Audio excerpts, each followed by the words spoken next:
Thank you. All right, lots of things to kind of get to today. I do really, I find it interesting. The reason I wanted to kind of talk about this sort of conservatives are the problem, because conservatives have always been the problem, just by definition. Conserving what? Keeping things the way they are, not wanting to move forward. You know, so you're either a conservative or a progressive, right? Not a label per se, but ideological. You are either in support of moving things forward, or you want things to remain the same. And the fascinating component, and I'll get into some of the breakdowns of this, is that the coordination of messaging from the right. Thank you, Raiders. Appreciate you, Swishy. Hearts in the chat for Swishy Raiders. They rate us every day, and we're really grateful for that. Part of the messaging from the right that's been very, very effective is they've been able to convince their voters that conservatism is what they desire, but that's not what they get. So they're promised fiscal responsibility. They don't get that. They're promised small government. They don't get that. They're promised preservation of freedoms and liberties. They certainly don't get that. They're promised no attention or their foreign policy and not wasting money overseas, and they most certainly don't get that. So we'll have that conversation as we kind of get into more details today. But again, there's a gifting goal.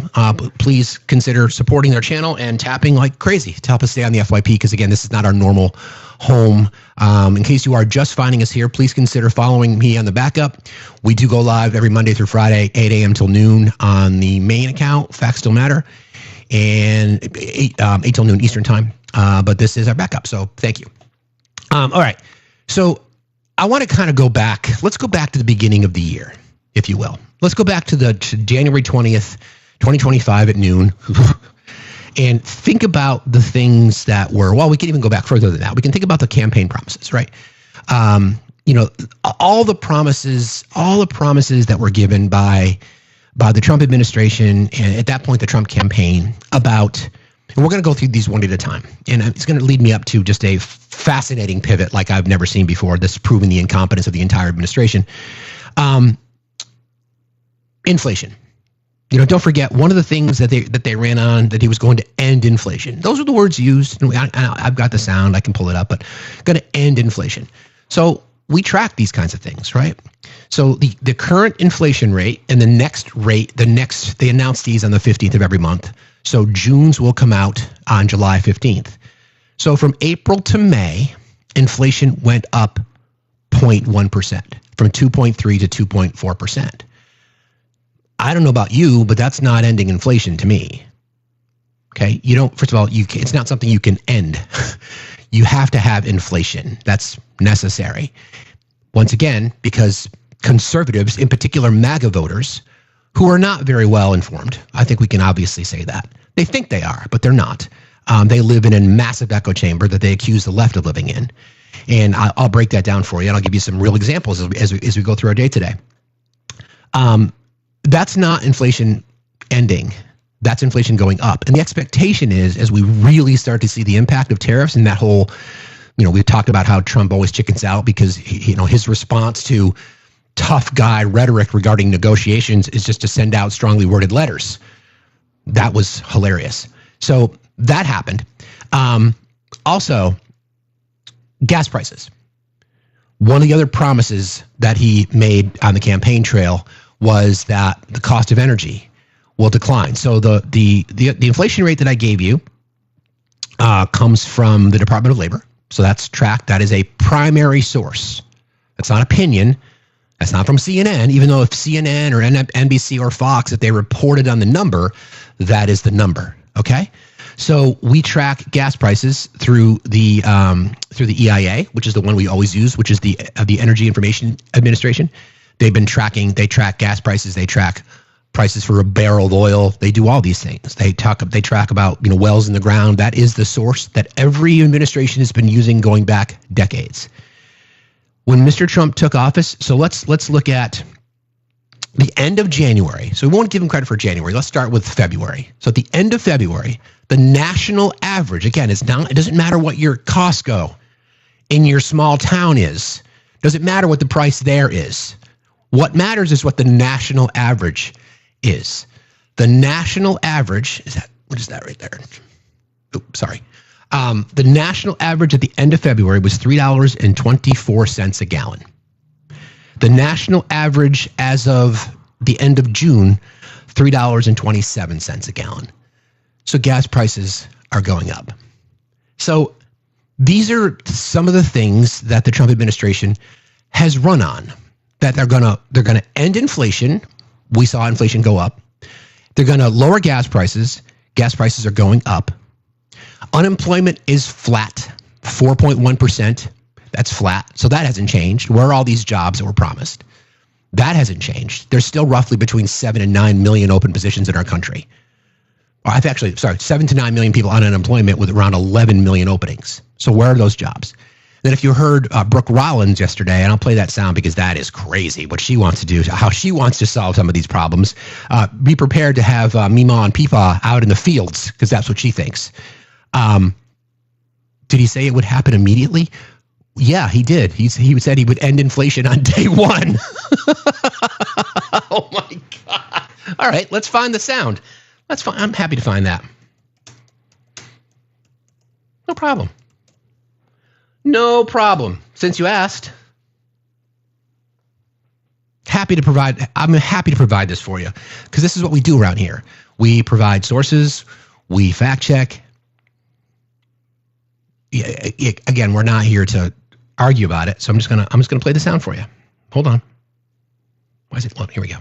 I will end the devastating inflation crisis immediately, bring down interest rates, and lower the cost of energy. We're going to bring those prices way down. A vote for Trump means your groceries will be cheaper. Groceries, cars, everything. We're going to get the prices down. Starting on day one, we will end inflation and make America affordable again. Wow. That's crazy. What was that again? Will be cheaper. Groceries, cars, everything. I will end the devastating inflation crisis immediately, bring down interest rates, and lower the cost of energy. We're going to bring those prices way down. A vote for Trump means your groceries will be cheaper. Groceries, cars, everything. We're going to get the prices down. Starting on day one, we will end inflation and make America affordable again. Starting on day one, I will end inflation and make America affordable again. But that's not what he meant. See, this is my point. It's kind of interesting. The mods and I had a little chat last night, and we were talking about how we don't spend a lot of time on our backup and how we get a lot of visitors that we don't normally get. So do you now then not believe his words? Was he just joking? And gas prices, no, have not gone down. Gas prices are up since the end of January. Gas prices, yeah, you're right. Inflation at 2.4%, but it's up from April to May. 2.3% in April, 2.4% in May. Now, chat, on the main account, I always say, you guys are the smartest chat on TikTok. Now, I'm not so sure just because of some of the people in the chat here today, but I'll give you the benefit of the doubt. Is 2.4 higher or lower than 2.3? Is 2.4 higher or lower than 2.3? The answer is 2.4 is higher. So if the plan is to, hold on, what was this again? Let me just make sure I get this correct. I will end the devastating inflation crisis immediately, bring down interest rates, and lower the cost of energy. We're going to bring those prices way down. Okay. A vote for Trump means your groceries will be cheaper. Groceries, cars, everything. We're going to get the prices down. Starting on day one, we will end inflation and make America affordable again. Wow. Okay, so end inflation starting on day one. Inflation is up. Is that how things work in Bizarro world? Apparently so. And then energy, the cost of energy, and we just went through that exercise as well. Where is the EIA data? Right here. Gas prices, national average for gas prices, because again, you can't give your local Costco. National prices for gas have gone up since. I'll give him the benefit of the doubt. I'll give him the month of February. Okay? Gas prices have gone up. End of February, it was $3.24 a gallon. Now it's $3.27 a gallon. So how about this, MAGA? How about this? How about you guys just do yourself a solid, just for 5 minutes? You don't even have to tell anybody. You can go back to your footy pajamas and your bowl of Cheerios and just look at a sheet of paper and say, okay, $3.24 over here, $3.27 over here. Which one costs more? The answer is $3.27. And then ask yourself, okay, Trump told me that he was going to lower gas prices and end inflation. And neither one of those things have happened. He told you he was going to do it on day one. Now, if he said, one of the directives of my administration is to work with all parties involved, domestic, international producers, energy producers, etc., to work really hard to bring your gas prices down. That would have been a realistic political promise. Instead, what he said, one more time, just in case you're not listening, instead, what he said is this. The devastating inflation crisis immediately, bring down interest rates and lower the cost of energy. We're going to bring those prices way down. A vote for Trump means your groceries will be cheaper. Groceries, cars, everything. We're going to get the prices down. Starting on day one, we will end inflation and make America affordable again. Yeah, so Chem Guy, gas prices lowest in 4 years. Really? Okay, so let's go to the tape, shall we, Jim? So 4 years. Your claim is the gas prices are lower, it's the lowest that they've been in 4 years. Actually, my guy, you're wrong about that too. Again, if we use the EIA, which is the Energy Information Administration, that is the agency that tracks it. They are the one that compile prices all over the country, including oil. Okay? At the end of December of 2024, the last full month of the Biden presidency, gas was $3.13 a gallon. In fact, is that the lowest? Yeah, that's the lowest. So $3.13 a gallon nationally at the end of December. It is now $3.27 a gallon at the end of June. So again, you're still sitting with you're now drinking the milk from your bowl of Fruit Loops with your footy pajamas on that have a hole in them so people can smell your feet. Which is higher, $3.27 or $3.13? Now, you can sit up here and say, oh, that's fake news. It's not fake news. What's fake is the news you watch when people tell you that gas is cheaper. It's not. What's apples and oranges? Wow. Okay. Anywho, so that is one example of some of the lies that have been told. Another one is the whole no new wars concept, right? So don't forget, the promises were they're going to end all wars. I'm going to get on the phone. I'm going to end the war even 24 hours within getting elected. Hold on, I've even got sound for that. And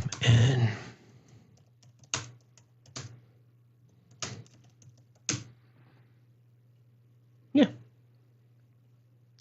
let's see.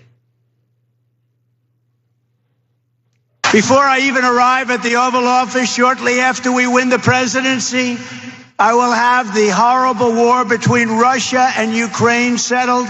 I will have that war settled as president-elect before I take office on January 20th. If I'm president, I will have that war settled in one day, 24 hours. I'll have it done in 24 hours. Settled in 24 hours. Within 24 hours. Many months later. You're gambling with World War III. More than 20 people have been killed in Russian missile attacks. Russia launching a series of strikes. Kyiv has warned that Russia is planning a fresh spring offensive. I think Ukraine-Russia might be going okay. What concessions has Russia offered up? Stopping taking the whole country. President Trump accusing Ukrainian President Zelensky of, quote, inflammatory statements. President Trump questions now whether Vladimir Putin really wants a peace deal. I think we have a deal with Russia. Vladimir, stop. Do you think Russia's playing you? No, nobody's playing me. I'm trying to help. Okay, so there's that. Again, I understand what political rhetoric is. Okay, I understand what campaign messaging looks like. And you guys got duped, which is why conservatives are the problem, because you believe whatever he tells you. Okay? So somebody just said that gas prices in Florida are $2.75. Well, we can look that up. It's really easy. Let's look that up. Let's find out what the gas prices are in Florida. It's easy to find. You said it's $2.75. Let's find out. It might be. Let's find out. Let's find out. Let's find out. Let's see. Average gas price in Florida is $2.98. So you might have found it at $2.75. It's possible. Yeah. So there you go. Anyway, facts are hard. So the reason that I share that with you is because part of the fantasy that you guys had that he has all this power, right? And then I'm gonna play a couple of more bits of sound specifically as it relates to the promises made. Now, I say conservatives are the problem because you voted for things that were never going to happen, and instead, your vote now is costing the lives of Americans. Your vote now has will be kicking people off of Medicaid, cutting SNAP benefits, taking the food out of children's mouth, cutting staff at NOAA and the NWS, which may have reduced some of the tragic events that happened in Texas over the weekend. And I'll play some sound about that because Ted Cruz has his fingers all over that thing. Shocker, right? I did get bannered on my main yesterday. Yes, Shawnee. Thank you for being here. Everybody keep tapping and sharing, please. Don't forget there's a gifting goal. And if you want to support the channel, we do have a live goal today. All of my pay apps are above my head. They're all at Factsstillmatter. I appreciate you guys very much. So when elections have consequences and your vote has consequences, which is why when we ask people what you voted for, we learned yesterday from someone who had joined our show that the real problem with immigration is soccer. If you know, you know. Elections have consequences, and many people, especially especially many people in MAGA, because there are the 1%ers and the 5%ers and the 20%ers that voted for a tax break. They swallowed hard. They said, I don't give a shit about human rights. I don't care about any of that stuff. I want a tax break. Give me more. Money. Give me money, right? So, but then the 30% roughly that is MAGA voted for some of the things that I just played. Voted for inflation ending. We told you that was not going to happen. Voted for the never ending, for the no new wars thing. We told you that was not going to happen. Okay? We told you all these things. So this kind of leads me to just a couple of recent statements uttered by the president. So first thing I want to play is let's see, do I have this one? That's not the one I want. This one is from the whole, I'm not even sure how to describe what it was that we witnessed, but when Trump was being, when the D was being asked by Bibi Netanyahu during their, get that image out of your head, during that recent, well, I'll just play the sound for you. This is wild shit. The world for your leadership of the free world, your leadership of a just cause, and the pursuit of peace and security, which you are leading in many lands, but now especially in the Middle East. We have great opportunities. The President has an extraordinary team, and I think our teams together make an extraordinary combination to meet challenges and seize opportunities. But the President has already realized great opportunities. He forged the Abraham Accords. He's forging peace as we speak. In one country, in one region after the other. So I want to present to you, Mr. President, the letter I sent to the Nobel Prize Committee. It's nominating you for the Peace Prize, which is well deserved, and you should get it. So Bibi Netanyahu, the war criminal, nominating Donald Trump for the Nobel Peace Prize. And you heard the bullshit and the rhetoric. I just want to remind you guys of some statements that was said specifically as it relates to that particular GSOD committed on behalf of the Israeli government and the IDF. So again, Bibi Netanyahu, who is complicit, who is a war criminal, if he left his country and went to certain countries, he would be arrested for his war crimes.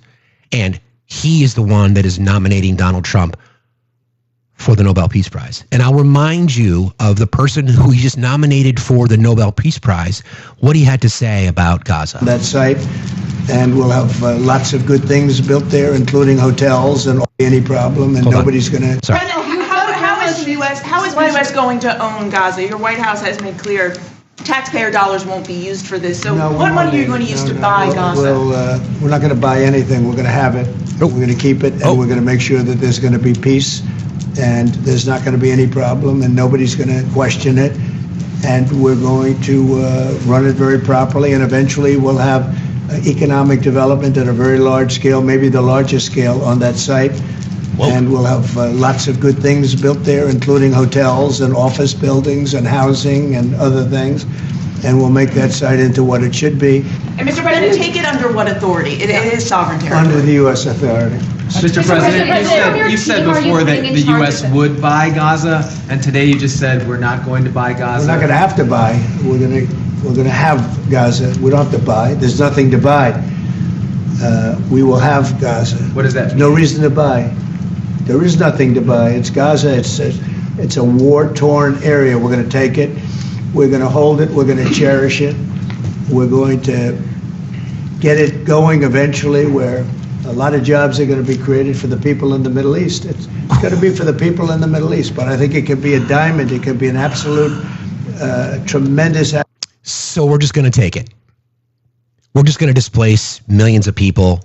We're going to continue to fund the war machine that is the Israeli government and the IDF to eliminate, to basically to turn paradise into a parking lot, in the immortal words of Joni Mitchell.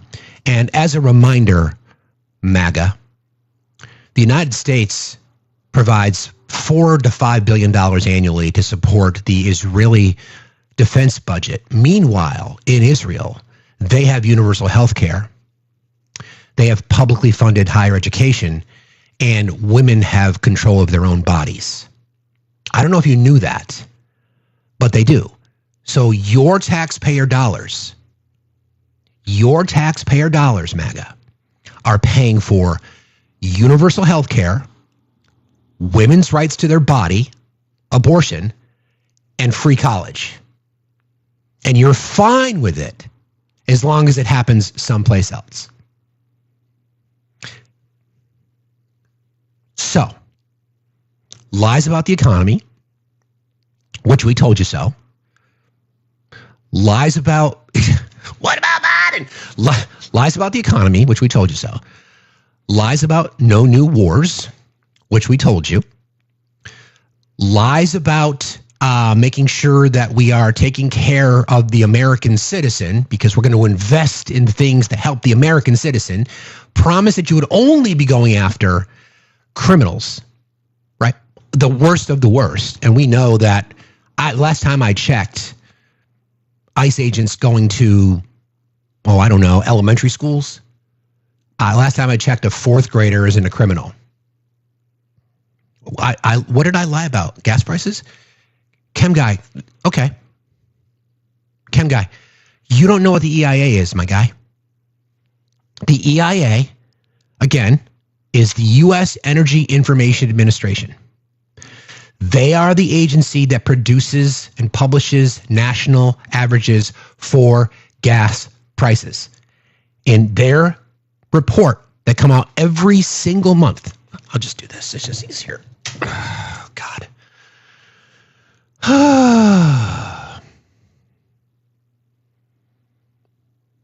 Hold on.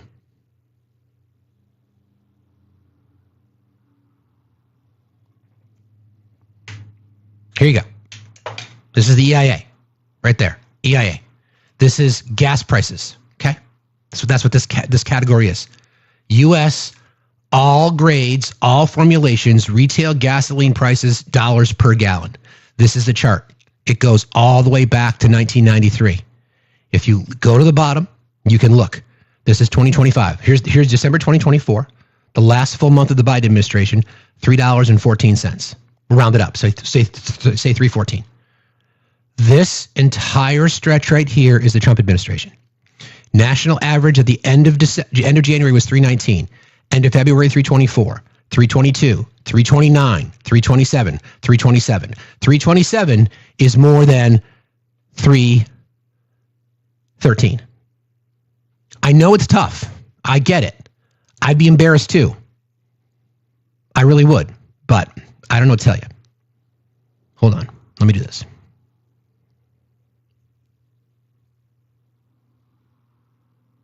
I don't like that. There we go.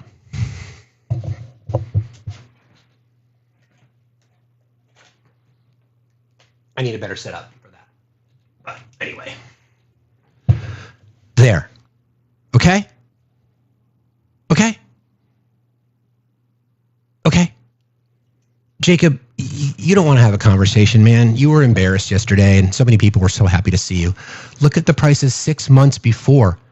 The prices 6 months before what? Oh my God.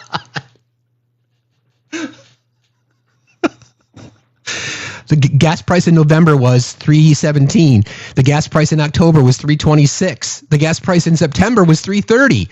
So, okay, so the gas prices have come down 6 cents since September, but they've gone up since January. What the fuck? You guys are so desperate. It's crazy. It is so crazy. It is so crazy. Okay, so as I was saying, all right, I'm going to do this against my better judgment. Listen to me. This is how this is going to go. Okay, this is how this is going to go. There are rules. If you make a statement, you verify it with your source. You do not answer a question with a question. And if you interrupt when the conversation is happening, I will kick you. It's that simple. Those are the rules. Do you wish to engage? Sure. Okay. So why did you request? Could you flip that screen back over? Sure. Why? Okay. I just wanted to see what the gas prices were last year at the same exact time. At the same exact time. So in May of last year, gas was $3.72 a gallon. And what was it right now? It is $3.72 at the end of May. It's $3.27 now. Okay, and that's not closer to a 40-cent difference? So was it Joe Biden's? Being disingenuous. That's what. How am I being disingenuous? Because you pointed out December of an election year.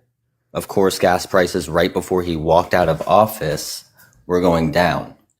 But well, then if why? you look at his entire. Wait! You're interrupting. Listen. You just interrupted. You're not me. Going to talk, dude. You're not going to talk over me. I want to give you. Stop talking. Stop talking. Stop talking. Last chance, or I'm going to kick you. Last chance. The promise that Mr. Trump made is that he was going to lower your gas prices. This is a simple question, yes or no. A simple question. I played the sound for you. Lower your gas prices on day one. This is a really, really simple question. Is gas cheaper now or when Joe Biden left office? The national average is not cheaper now. So then, therefore, he lied to you? No.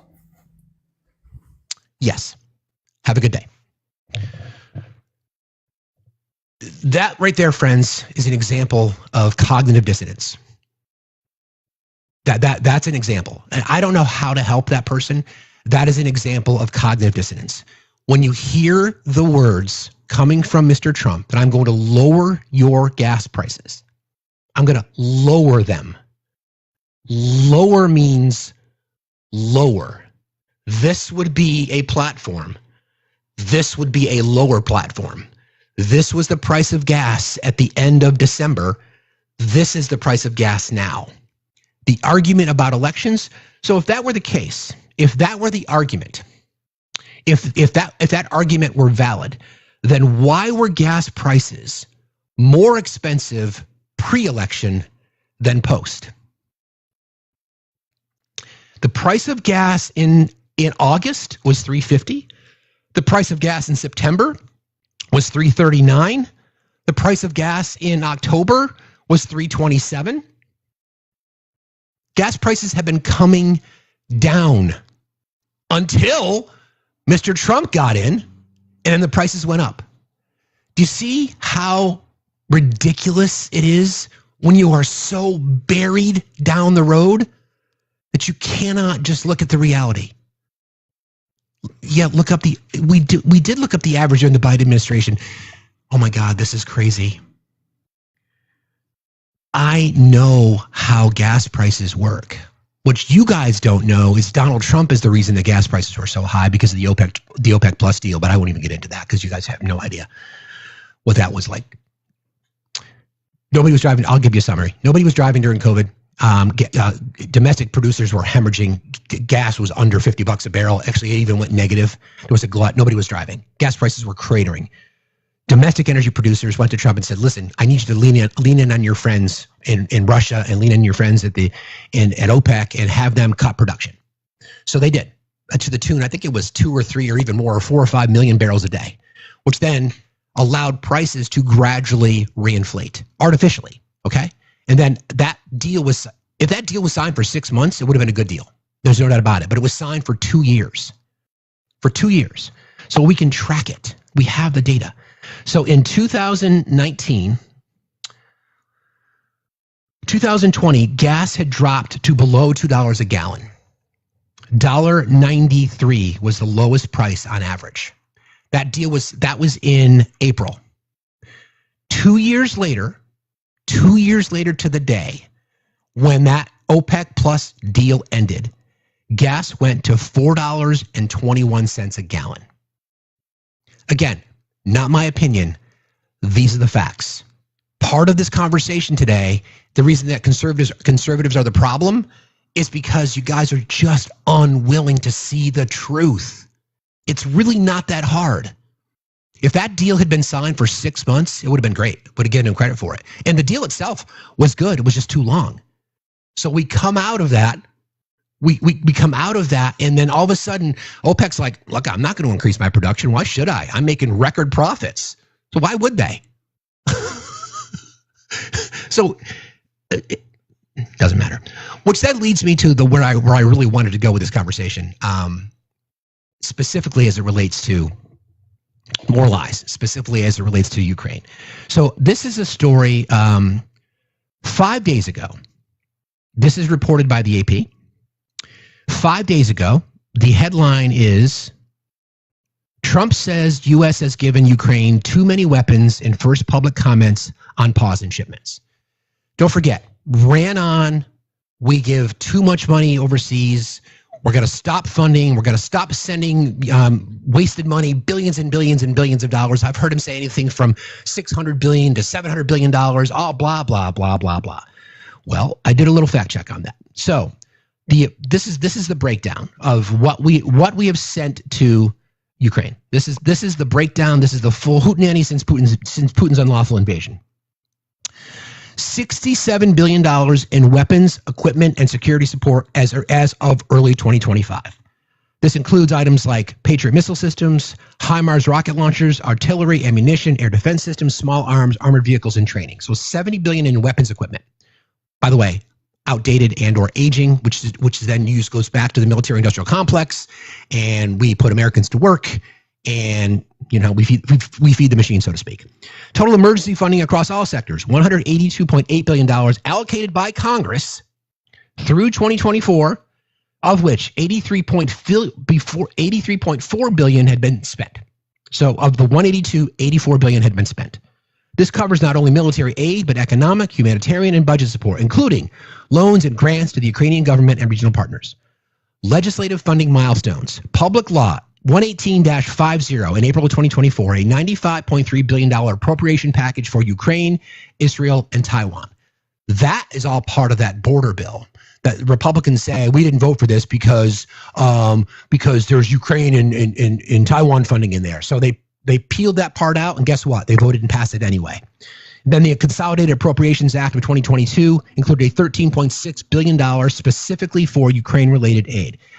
Breakdown: military assistance, $66 billion, total allocated aid, $182 billion, total dispersed, $83 billion, and budget support, $30 billion. Roughly speaking, $250 billion in equipment and aid. So, okay. So then again, the statement 5 days ago, Trump says U.S. has given Ukraine too many weapons in first public comments on pause in shipments. Because you recall, there was a pause in shipments. So Mr. President was asked this question.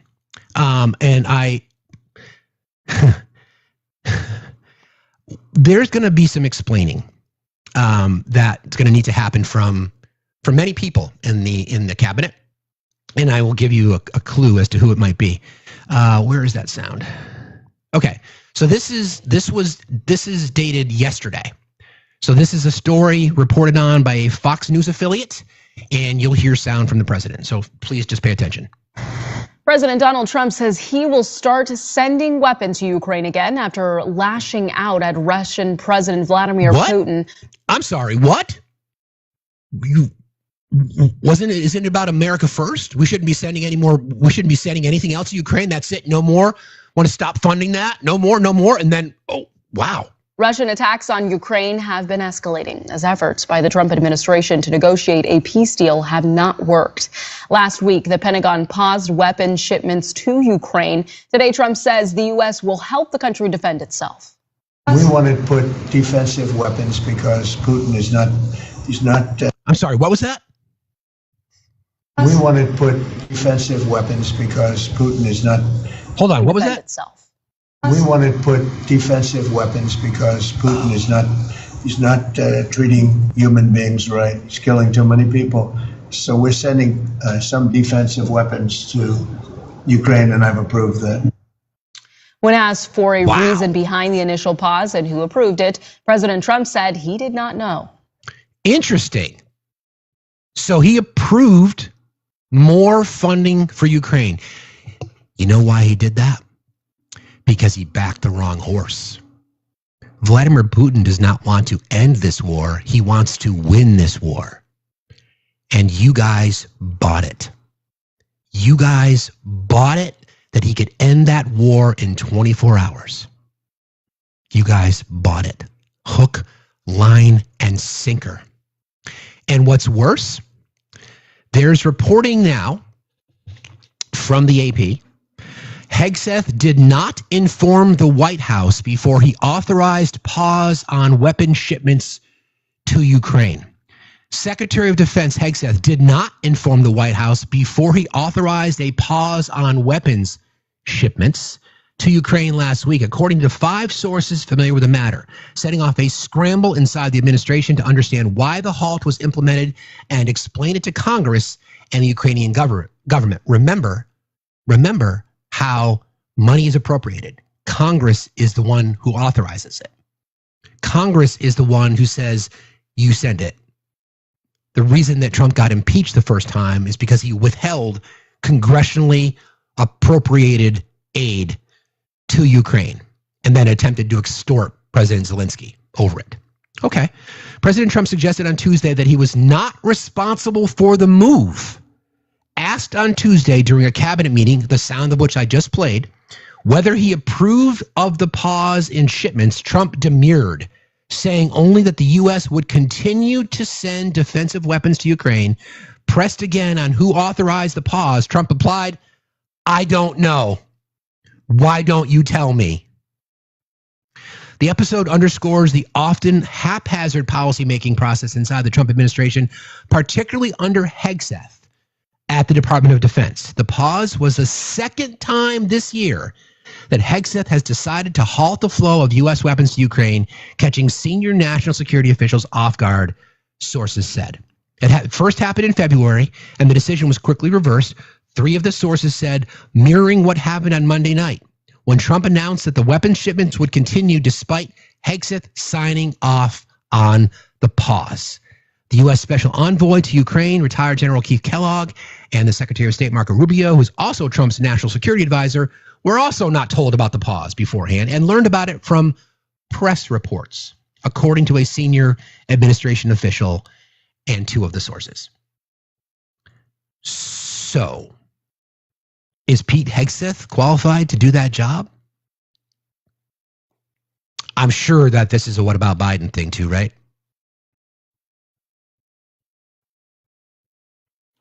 I'm going to read something to one of our friends here.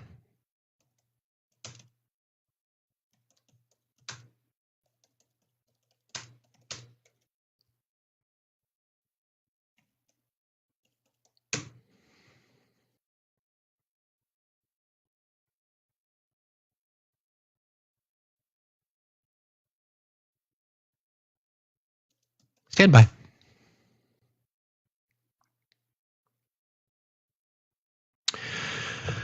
So we have some people in the chat today, since they don't normally come to our spaces, that are extremely triggered by nail polish. I don't know why. I think it has to do with their own inadequacies, and they don't feel confident in and of themselves to just give a fuck what other people think. So here's a little history for you, okay? Nail polish has a rich history that extends beyond its modern association with women. In fact, nail polish, or at least its precursor, was initially used by men in ancient civilizations. Babylonian warriors, for example, would paint their nails with a dark mineral called kohl before battle to intimidate their enemies and to denote social status.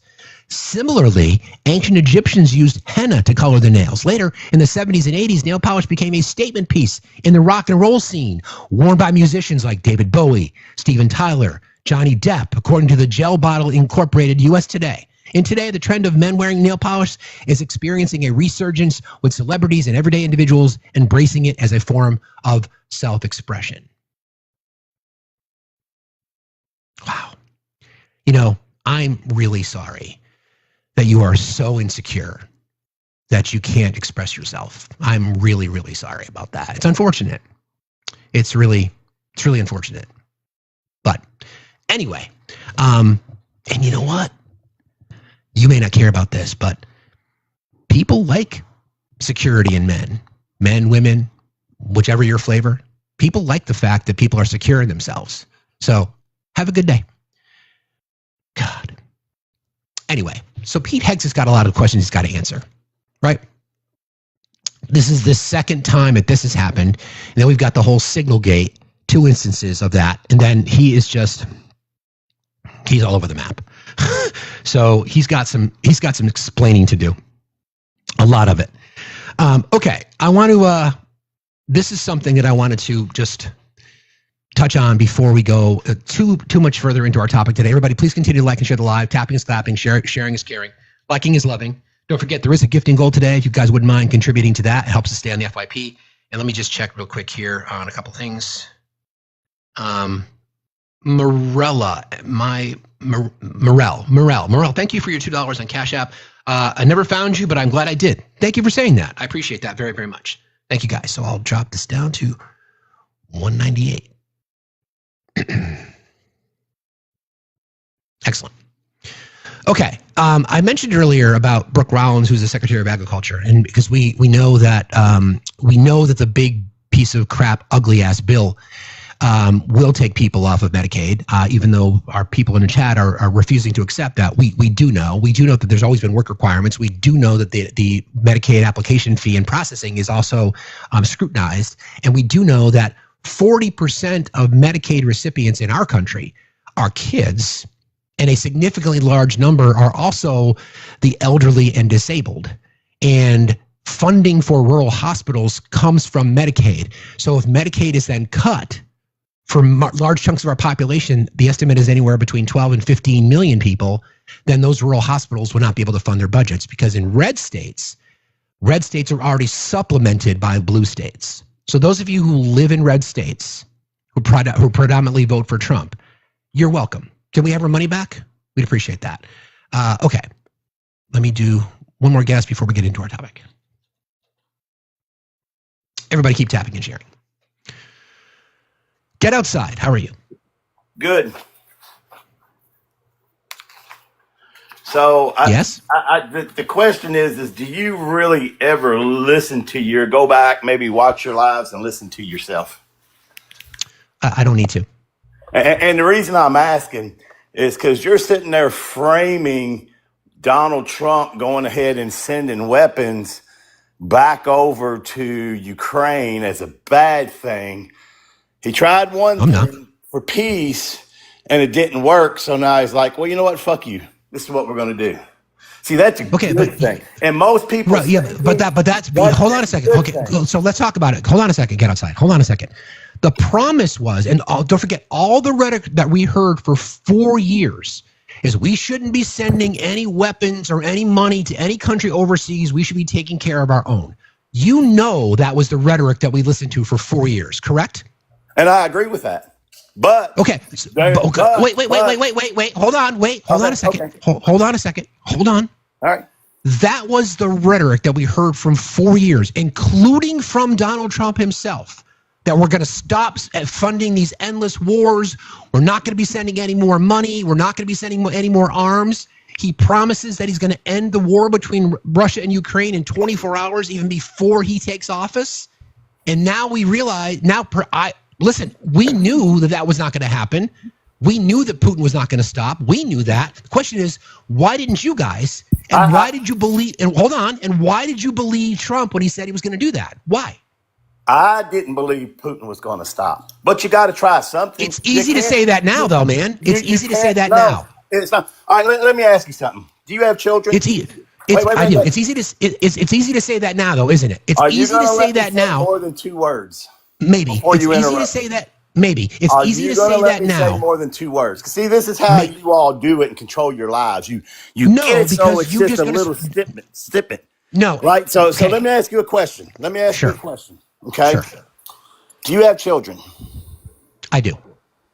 You may tell your children, well, you know what? We're not really going to do that. But as often parents do, they change their mind once they think about it and say, well, you know what? It's really not that bad. They want to do it. You know what? We'll go do it. Right? That's not the point. No, it is the point. No, it's not. So I let you talk. So this is what I want. You can stop talking now. Now it's my turn. The problem with your argument is that you were one of many people that I'm sure jumped on that train to say no more. I didn't interrupt you. You were one. I know you were because we've talked before. You were one of those people. I do. I need you to stop talking so I don't have to mute you. Because if you can't stop talking, I'm going to mute you. So just stop talking. You were one of those people who were supporting the whole rhetoric from the right, people like MTG and everybody else in the echo chamber on the right, all the people on Fox News, all the Newsmax, all the OAN commentators, including Donald Trump, saying, no more. We're not sending any more money to Ukraine, even in that ridiculous just gang up session that they had on President Zelensky.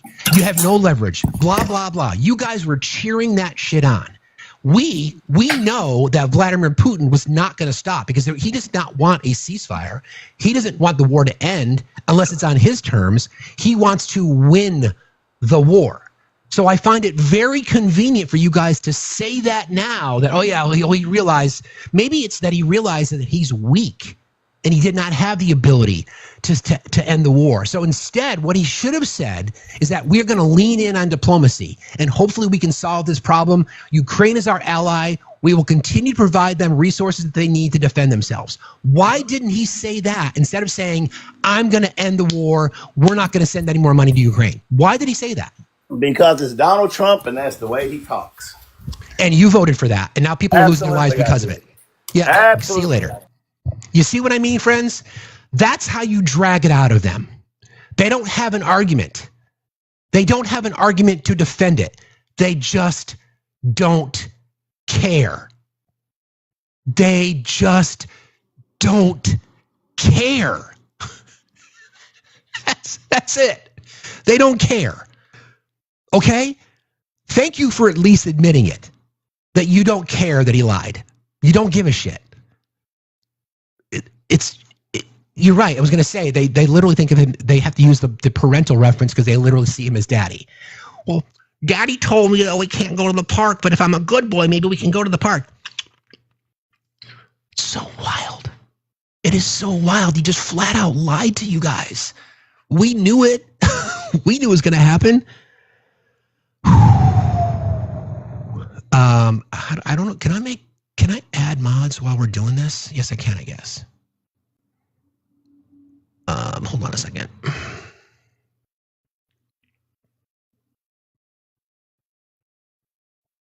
I'm having an issue with, I'll have to square this tomorrow, guys. Olive, I'll bring you up if you want to come up.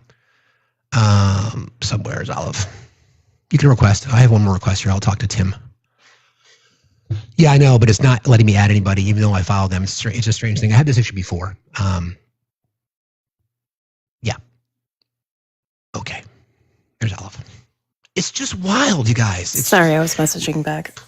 That's okay. It's no problem. Yeah, for some reason, I had this issue before. On my main, I can add mods while I'm live, but for some reason, it won't let me do it on my backup. I don't know why. You're good. No, you're good. I was sitting here. I'm like, oh, I realized I wasn't modded. But I think we openly saw hypocrisy working in our favor, or not in our favor, but in our faces today, talking about, it was bad when Biden was doing it, but, Trump made a mistake. Let him do it now. Like, are they still passing out the decoder rings? I feel like they are. At least he was honest. Like, I don't care that he lied to me. I just don't care. At least you're honest.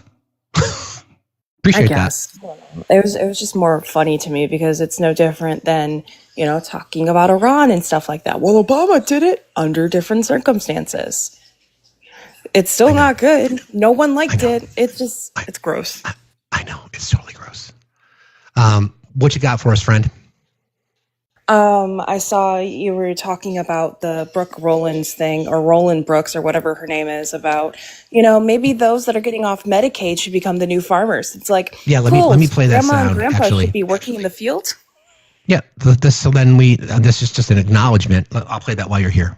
It's an acknowledgement from Brooke Rollins that people are going to get kicked off Medicaid. This is Brooke Rollins is the Secretary of Agriculture, and Brooke Rollins, I think, is next in line for the Mar-a-Lago makeover, because I haven't seen her I haven't seen her with the pouty lips as of yet. But anyway.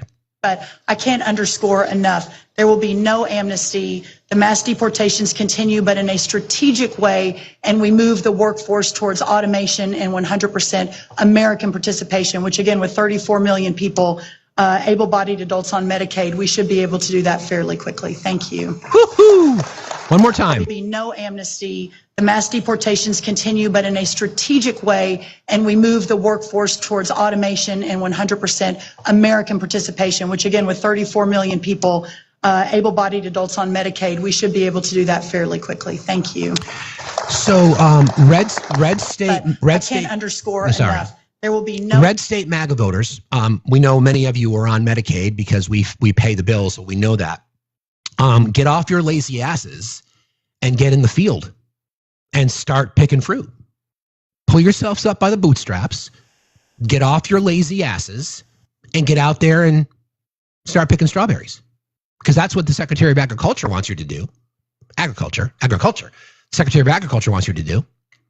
She knows that if you're able-bodied and you're sitting there on your couch, in your footy pajamas with the holes, picking out your belly button lint, get off your lazy asses and get out there in the field and start picking fruit. Let's go. It's ridiculous. Get it done. Yep. It's ridiculous at this point. Get it done. Yep. Anything else on your mind, Olive? Go ahead and drop me down, Steve. You have a good morning. I love you as always. And keep booping the screen, friends. Love you too, Olive. See you later. Okay. So the exercise that we went through this morning, I think is fascinating. And I think it's part of the reason that I think conservatives are the problem. Because conservatives have a difficult time holding themselves accountable. They will find anything that they can do to justify, in this case, the mistake that they made for voting. Although, like our previous guest, he didn't care. He didn't care. Instead, y'all just hate brown-skinned people. And you get a micro penis chubby, but you get one nonetheless because you're excited that brown people are getting kicked out of the country because you were told that they were a threat. You were told that they are a threat to your way of life. You were told they are the enemy. And the people that you elected know that, and they used it to indoctrinate you, to fool you. You were promised low prices. You were promised the end of inflation. You were promised these wars are going to end. Not only have they not ended, but they're increasing. Now we're using the military to go after Iran. Notice they don't want to talk about that anymore. Notice the administration doesn't want to talk about that as reports continue to come out that no, the Iranian capacity has not been obliterated. They don't want to talk about that anymore, do they? Of course they don't. All right, so here's some interesting reporting. Well, I want to talk about the Epstein piece a little bit more. Hold on a second.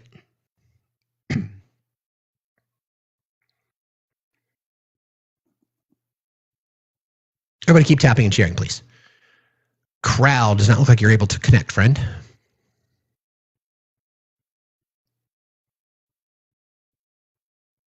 Okay. All right. Same rules to you. Same rules as before. You don't answer a question with a question. You don't interrupt. And if you make a claim for something, it is on you to provide your source. Now, would you like to have an intelligent conversation as opposed to focusing on soccer? Yes, I'll have an intelligent conversation. Let's do this. Because you realize how ridiculously privileged that conversation was yesterday, your comment, right? Okay, let's have a serious conversation. Well, I'm asking you, do you realize how privileged that sounded? Yes, I realized that it did sound like from a point of privilege. Okay, can we have a serious conversation about immigration? Sure. So the question that I asked you was, how does immigration affect your life? Your answer, for case people weren't here yesterday, was you couldn't go play soccer at your favorite field. And then we learned that these public parks are still open. So we did a little bit of fact checking on that, and we learned that they are, in fact, still open. So let me ask you again, how does immigration affect your life? Okay. Well, first of all, it affects my life fiscally. You know, it's harder to get a job when it comes to high-skill immigration because you have all the H-1B visa programs. And then when it comes to low-skill immigration, you have illegal immigration, which takes a lot of low-skill jobs. So let's take it one at a time. Let's take it one at a time. Why do we use H-1B1 visas? Why? Why do we use it? To get high specialized programming. A lot of times when it comes to AI, that's the main reason right now. Okay, so that would then mean that or companies, organizations, and corporations who use H-1B1 visas are attempting to do what? To find specialized work outside the country. Or because they can't find it here? I wouldn't say that. I think but what? So have you ever been a hiring manager? No. Okay, so I have. So I've hired hundreds of people in my life. And do you think it's the responsibility of an organization to find the most qualified person? For the most part, yeah. But I don't think they're importing these people because they're the most high qualified person. I think they're importing it because they take less of a salary. That's not entirely true at all. That's not true, though. Yeah. It's like you just, wait a minute. You just said that you've never been a hiring manager. So how would you know? Because you're telling me Americans can't work at AI jobs? You're telling me that there isn't a lot of Americans trying to find jobs? We're not going to pivot. We're not going to obfuscate the conversation. This is how this is going to go. You said you've never been a hiring manager. So you don't know. So do you think a person who's accepting applications for positions that are sophisticated, that require a lot of brain power, do you think companies, corporations are not paying them the same wage they would as an American citizen? Sometimes, yeah. No. I do think H-1B visa program. Yeah, if you import people. How do you know? You've never hired anybody. Because the more people you have applied. Because, okay, you're going to let me explain? Because the more people that are being hired for a job or the more competition there is for a role in a job, they can lower the wages. If people are allowing. That's not how it works, man. That's not how it works. You've never been Please don't speak of things that you know nothing about. You're not a hiring manager. You don't know this stuff. Okay. What hiring manager did you work as? Were you an AI hiring manager? Were you using H-1B visa programs? I use we recruited some of the most important positions there were from from people in accounting spaces to, I mean, you name it. I mean, highly sophisticated, building systems in financial services. I mean, highly sophisticated. It's not that people in America don't have the skill, but the goal is to find the people who are the most qualified. That's what corporations do, especially multinational corporations. You hire people, and if you get them here because of an H-1B visa, then that's great. But you got to stop thinking that you're an expert in this space. You don't know anything about it. Okay, you don't know anything about it.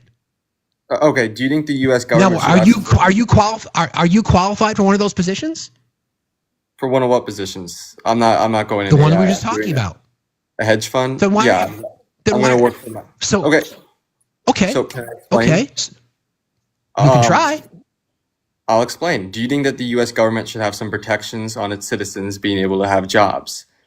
Do you think that the U.S. should protect some of its citizens? Because Mexico has a lot of these policies too. They don't allow Americans to buy land within 30 miles of the coast. They don't allow Americans to have certain types of jobs. Do you think that it's okay that the U.S. government has some protection? Because why is it only America that has to compete on the world stage? It feels like every other country has protections. Why does the U.S. citizen have to deal with low-skill immigration and high-skill immigration? It's harder for the middle class. These benefit the corporations. Mass immigration benefits the corporation before it benefits the middle class. Well, let's break that down. So let's break that down. That's an excellent question. Okay, see, it's impossible for you to have an intelligent conversation when we're not talking about your privileged soccer fields. So specifically, the reason, first of all, do you know how many open jobs we have in our country right now? Around 8 million, but do you know what type of jobs those are? Hold on, I'm not done talking. Hang on a second. You don't answer a question with a question. It's around 8 million. You're right. So with the unemployment rate at 4.1% roughly. So there's roughly I think the number is closer to 11 million open positions, and we've got between 7 and 9 million people that are unemployed. So which means there are more open positions than there are available workforce. So we need immigration. We have to have it. There's no way we can function. Now, you're right. I've always said that neither political party wants to truly solve the immigration problem, because if they did, we would be punishing corporations for hiring people that are undocumented. That'll be one way to solve it. So I look at immigration as three ways. I look at it from an economic perspective, from a family reunification perspective, and from a humanitarian perspective. And if we could base all of our immigration decisions on those three factors, I think that would help. But I think you're a little bit confused about the hiring process. And I brought up my friend Obi because he works in this space as well. So Jacob, we're gonna try to educate you here, okay? And I appreciate you engaging. So we'll put the privilege aside. We'll put the gaslighting aside. We'll put the talking points aside, and let's have a real conversation. Okay, Obi? I'm willing to have a real conversation. I'm willing to listen. I think I've shown that. Hey, Jacob. Exactly. So the visa program is something that specifically in the tech and finance industry, they have been lobbying for about 40 years now. The reason why they've been lobbying for it is that the school standards in the United States versus other countries are quite a bit lower, meaning for the last 35 years, there has been no emphasis on STEM. Whereas in China and India, going to graduate school is more akin to going to high school here, as in at least everybody tries to go, right?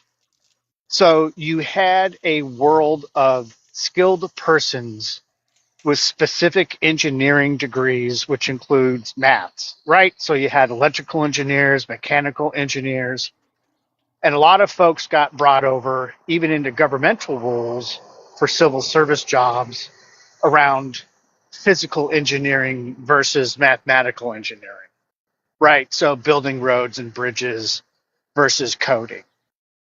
The reason why we have to continue to look for these specific specialties is that for the most part, America still lags behind the rest of the world in the amount of engineers or people who can code with advanced mathematics as a background.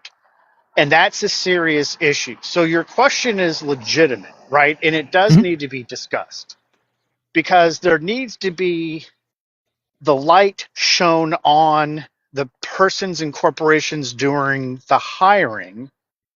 And if the government were to come up with a solution, that would have to involve the re-emphasis on maths and science, but more importantly, would have to include the funding at the public school level to make that happen. This is where we get this nexus between corporations who lobby the GOP to allow these visa programs to happen and the GOP who claims they are the ones that are fiscally responsible. So if the complaint is we're not protecting American workers because we're using a visa program, right? Two things can be true at the same time. One, you're right. We should have a balance, right? But at the same time, consistently those that control the purse strings aren't willing to have that balance, meaning no one's willing to spend money on public education the way it should be spent. There is not enough focus on math and science in the United States. And so we just find ourselves in this vicious circle, right? So it would be great to have local talent fostered, mentored, and put through graduate school programs, but you can't make people do that. So that's the other problem, right? And part of Jacob, part of what you described, and I know you may not have intended this, but if you're talking about creating protections for American workers, is kind of DEI, my guy. Right? Okay. If the goal is we're trying to hire the best person for the position that benefits not only the corporation that they work for, but the society that they're in, their family that they're in, why would we not do that? And I disagree a little bit with what you guys are talking about trying to create scenarios. Although I will say, because of what Obi described, we don't invest enough in public education. We don't compete. So the states that do, by the way, the states that do invest in public education are by and large liberal. And when you compare those states to countries like India and China and South Korea, they compete not on math and science. It's close, but not we can't compete at that level. So it's a brain drain. So if you want to solve the problem that you're discussing, then it's got to start at the education level because we just don't have it. And as somebody who's hired, go ahead. I get your point. Can you just give me 30 seconds to respond? I let you guys talk for a while. Give me 30 seconds. So when it comes to K through 12, I'm not going to argue. I think that education system needs to be fixed. Whether that's routing the whole Department of Education and remaking a new one or whatever it has to do, it has to be fixed. It's a left or right. I don't care. It needs to be fixed. But when it comes to our universities, we have some of the best STEM program universities in the world. MIT is ranked the best STEM program in the whole world. Harvard is one of the best engineering programs in the whole world. And when it comes to that, international students take up 40%, 30 to 40% in Harvard, MIT, and Stanford. Our top public universities are not taking in American students. They are rather taking in foreign students. And you know the amount of foreign students that stay in America after going to these universities? Only 40% of... Well, you made that claim. So what's your source for that? Which source? That MIT is the best? No, 40. Only 40% are staying. What's your source for that? I'll pull it up right now. Okay, so what do you think the enrollment is? The foreign student enrollment is at MIT. How many foreign students go there, or how many enroll? Like try to apply to? What's the percentage? Around 30 to 40%, maybe high 20s. It's 28%. So you just answered your own question based on what we told you. So if the standards, do we want MIT, Stanford, schools like that to have incredibly high standards? Do we want that? Yes. Yeah, if they're going to stay in the country. Okay. Hold on. If we want the high standards, so you just kind of walked into the point because the United States, by and large, does not invest in public education. When our students are graduating, they don't have the same level of education in STEM that students from other countries have. So this whole thing starts, and by the way, I want to address something because something you said is just inaccurate.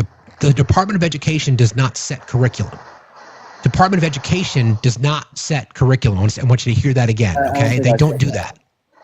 Huh? You did. You said that means getting rid of the Department of Education. That's not. Whatever it means to fix it. That's what I meant. I don't know the exact details are State and local governments control the curricula for their individual public school systems. Correct. Okay, the thing is, my friend, the reason that there is a solution, and the states in our country that always achieve higher test scores are always run by liberals, because they understand the need. They understand exactly what it is that you're talking about. We've got to, and I believe in overfunding public education. If you want to compete, and I don't disagree with you, I would love to see, the way I look at it, if I'm hiring for something or if I'm recruiting, I want the best of the best. I don't care where you come from. It's my responsibility as someone who's got to fill a key role in an organization or on a team or whatever it might be. I want to make sure that I've got the best person. If I were to look at a resume, right? If I were to look at the resume, the idea is you want to put the best people with the best skill sets and give them the opportunity. That is the opposite of DEI, okay? So what you're describing is DEI in a strange way. So if the solution is we want to make sure that these seats at MIT, at Stanford, at Harvard, at Yale, at Columbia are filled by more Americans, as you say, then our public education system has to be better from the jump. And it's not. Okay, also, just wait, Jacob, this is super important. So as a guy with a master's in advanced mathematics from MIT, this is super important that I say this. The student body will be negatively impacted if we don't allow students from other countries with particular skill sets and perspectives to be in the classroom. We don't want to be so myopic to think that the only great minds and the only great ideas come from Americans. You have to have a diversity of perspective. This is why DEI is so incredibly important, and why the things you're talking about, ironically, are more akin to socialism than to capitalism. I want you to embrace that because I think it's fantastic. But I don't ever want to be in a classroom, especially in any advanced mathematics or science, in which only American kids exist, because then we don't get to have the perspectives that are needed. We don't get to challenge each other. And that is super important. Okay. You asked for the source when I said that the majority of international students leave the country. It's Economic Innovation Group. The title is Most International Graduates of America Universities Ultimately Leave the U.S. That's the source. You can go read through it. But overall, I'm not against no student body, no international students, but it could be at levels at 5%. When you get the levels like 30%, a lot of them are legacy students. They come from wealthy backgrounds. They're not like these super. Wait. How do you know that? I have to assume you don't work at a university or a college. Because the whole point that people argue for international students is that international students don't get scholarship. They don't get scholarship. International students don't get scholarship. Search it up. What people? Liberals. The whole reason why they argue for it. No, I'm trying to help you. If you're going to make a claim, you have to already have a source in your back pocket. Do international students pay more for scholarship or for the university than American students? International students and out-of-state students always pay more. Of course they do. But international students pay more. That's one of the big. Yes, that's called capitalism. So we're not taking in the smartest people then if we're not giving scholarships to the smartest people. No. Hey, let's back up a second. Jacob, let's back up a second. First of all, let's level set on a few things. Undergraduate enrollment at MIT is 11% international students. Let's be clear. 40% at the graduate level, okay? As someone who has put 2 kids through school and is about to put another one through, out-of-state tuition is significantly more than in-state tuition. Now, I've seen international rates that apply to the out-of-state that there's within percentages because there's more involved. So let's be careful just assuming that colleges and universities are just looking to rip people off because, first of all, don't even get me started on that. That's a different conversation. But more importantly, let's be sure we're talking about this factually. It's 11% of international students are the enrollment number undergrad at MIT. Okay? Now, I want to go back because you're starting to make some claims, and then you leaned in on the whole liberal thing, and I don't want to lose this conversation because this is an important conversation that we're having here. Would you agree that the United States, on the whole, does not invest enough in public education? For the most part, yes. Okay, so then do you see the correlation between what you're talking about, having more Americans getting these positions in prestigious colleges? Can you see why that doesn't happen at the rate perhaps that you'd like? No, because the American students are having to compete with the whole world. You're competing with 7 billion people. Out of 7 billion. Why wouldn't you? So you want DEI? You have to put so what you're advocating for? Do you understand what you're advocating for is DEI? No, because no other country deals with this. Every other country has provisions. Really? That's not true. What are you talking about? Maybe Oxford has a high rate of enrollment, but when it comes to, I can name multiple countries with protections when it comes to the citizens. Do you think that Mexico reserves jobs for Mexican citizens? Absolutely, they do. They reserve buying land. Search it up.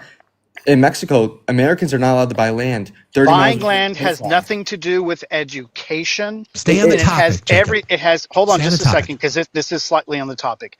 It has everything to do with wanting to control foreign investments, because from the 1960s all the way into the 1990s, it was actually a problem with persons trying to come from out of the country to develop things in Mexico while displacing neighborhoods and Mexican citizens. That form of protectionism is about protecting their people, and that's something we should probably be doing here in the United States. Yeah, we should, because the housing crisis is manufactured by capitalism. So you're talking about things, and I get it, you don't fully understand them because you probably haven't really looked into them. You could talk about things on the surface. That's fine. But you have to always preface it with, I believe, or my understanding is, or my opinion is. Because if you're going to speak about things as a factual matter, you actually have to know them. And this is a life lesson for you. Take it or not, right? But as a guy that works in the fintech space, in the Web3 space, that does this stuff, that helps young people and young companies, you're so close. Hang on, and we're gonna walk you right into the point again. Yeah. So I mean, I think there's some. I want to make sure I want to make sure I understand your overall point, because when I asked you initially, you said it was because, and if these are I'm just trying to paraphrase. So if I miss it, please just let me know. You said is that Americans are being denied opportunities. Big picture, Americans are being denied opportunities because of H-1B visa immigrants and mass immigration. Is that right? Is that right? Yeah. Mass immigration and free trade. Those are the two things. But what opportunities when we have a 4% unemployment rate, when we have 11 million open positions, and what opportunities is mass immigration depriving American citizens of? Again, a lot of the 8 million jobs and 11 million or whatever the number is, they're all like retail jobs. They're not really, serious jobs. I don't know. Why would that not be a serious job? If somebody likes working in retail, why is that not a serious job? Let's not diminish it. Okay, let's not diminish it. It may not be for you. It doesn't mean it's not a serious job. Well, I didn't mean to diminish the job, but a lot of these jobs, the businesses aren't really hiring quickly. It's a complicated progress. It's not like these jobs are just begging to be hired. A lot of these jobs are stationary. But moving on, I just feel like you look at the people pushing free trade and you look at the people pushing mass immigration. I'm sorry, let's go back again. I want to make sure I didn't get an answer to the question. what is the issue? What rights to work and or opportunities are American citizens being denied because of mass immigration? Programming jobs. That's the main one from H-1B visa. How? Programming jobs. How are they being denied? How are they being denied those jobs? If we're competing on the high level, again, this goes to bring this back to full circle. If the goal of the organization, the responsibility, especially in a corporation, corporations have responsibility to whom? Who do corporations have a responsibility to? The profits. Shareholders, right? So the responsibility to shareholders requires them, from a business ethics perspective, to ultimately and intentionally, hopefully by and large, with the nepotism aside, to hire the most qualified people for those positions. So if a hiring manager who specializes in this particular area is looking at applicants and they see an applicant, whether they be from Dallas or from Bangladesh, and the candidate from Bangladesh just has more skills, who is that corporation going to hire? The person or who from should Bangladesh, that organization hire? They shouldn't hire him because and you're going to argue the person who's more qualified, right? I get. Shouldn't they hire the person who's more qualified? Yes, but can I just make my point real quick, and then I promise I'll let you go on.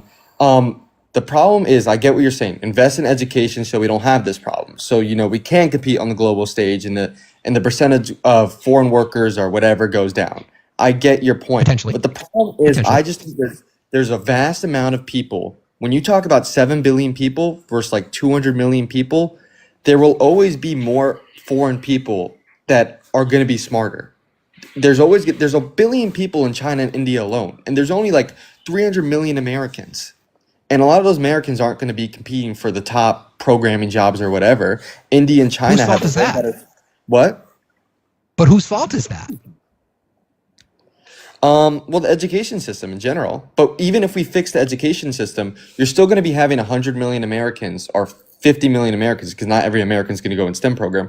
You're still going to have 50 million Americans competing with like a billion Chinese and Indians. But that's not true. That's not how math true, works. Though. That's not. So let me just. I want to go back to one thing that you said. If and I think we touched on this initially. If what you want is a. I'm going to ask you this question. Do you want a level playing field? When it comes to the world stage or in America in general? When it comes to hiring, because you talked about this in terms of opportunity, and I'm still trying to figure out what opportunities have been denied to American citizens. I'll get back to that in a second. But do you want, if we're talking about high-end positions, right, because that's where you started, high-end positions, do you want a level playing field? Globally, no, but when it comes to America, yes. Well, how globally would be irrelevant, because the question was how does immigration affect your life, and you live here, so obviously it's a domestic issue. So do you want a level playing field? Domestically, yes. Okay. Can I ask a quick question? Hang on one second, Obi. I'll finish this point. So if you want a level playing field, right, how do you level the playing field?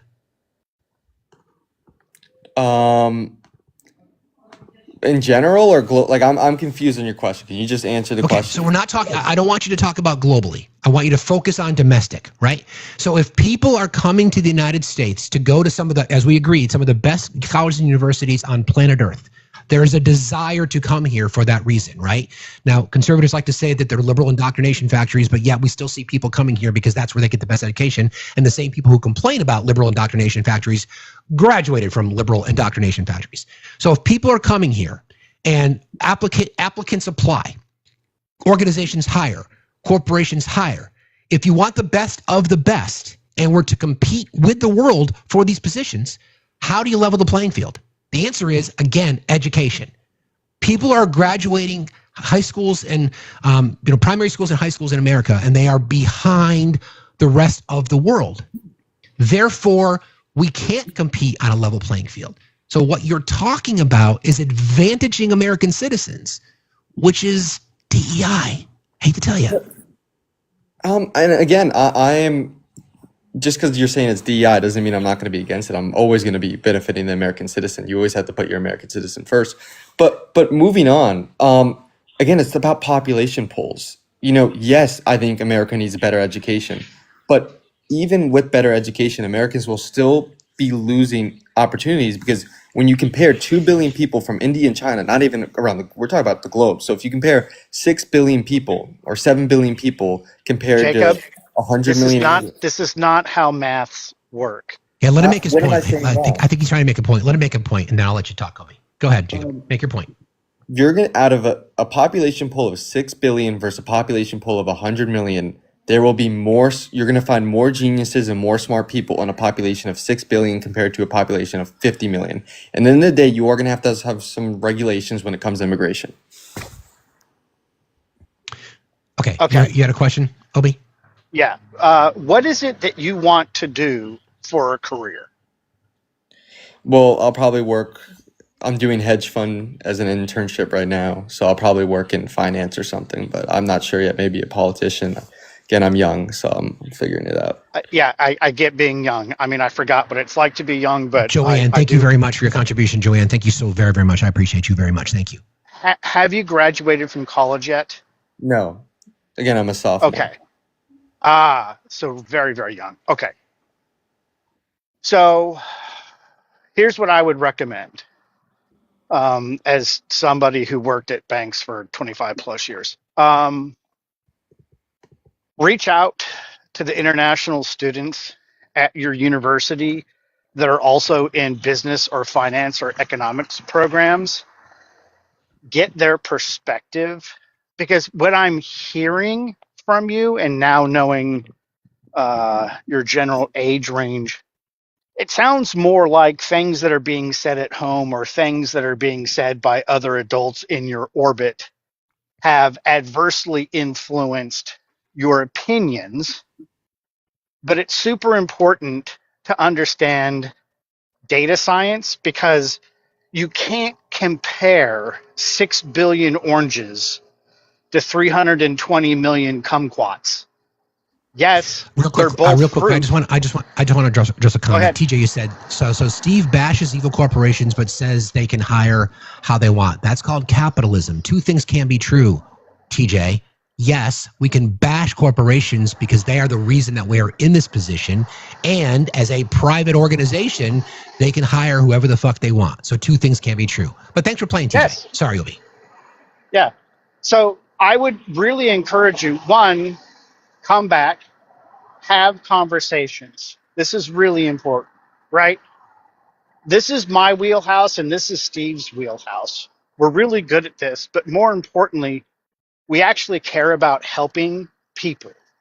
So if you would like to be mentored, or you would like to receive some educational points, we're happy to help. What's going to be difficult for you, because I remember my 19 and 20-year-old brain, and trust me, it wasn't that impressive, is trying to understand what bias is, how it impacts your mind as your frontal lobe is growing and maturing, and how to sort out fact from fiction. It's super difficult, because up until now, your whole life is influenced only by those in your immediate sphere. It's not really by what you've learned, because you haven't had enough time to learn just yet, right? But trust me when I tell you, it's not about 2 million geniuses versus 15 geniuses. It's about how we value education in this company, how we devalue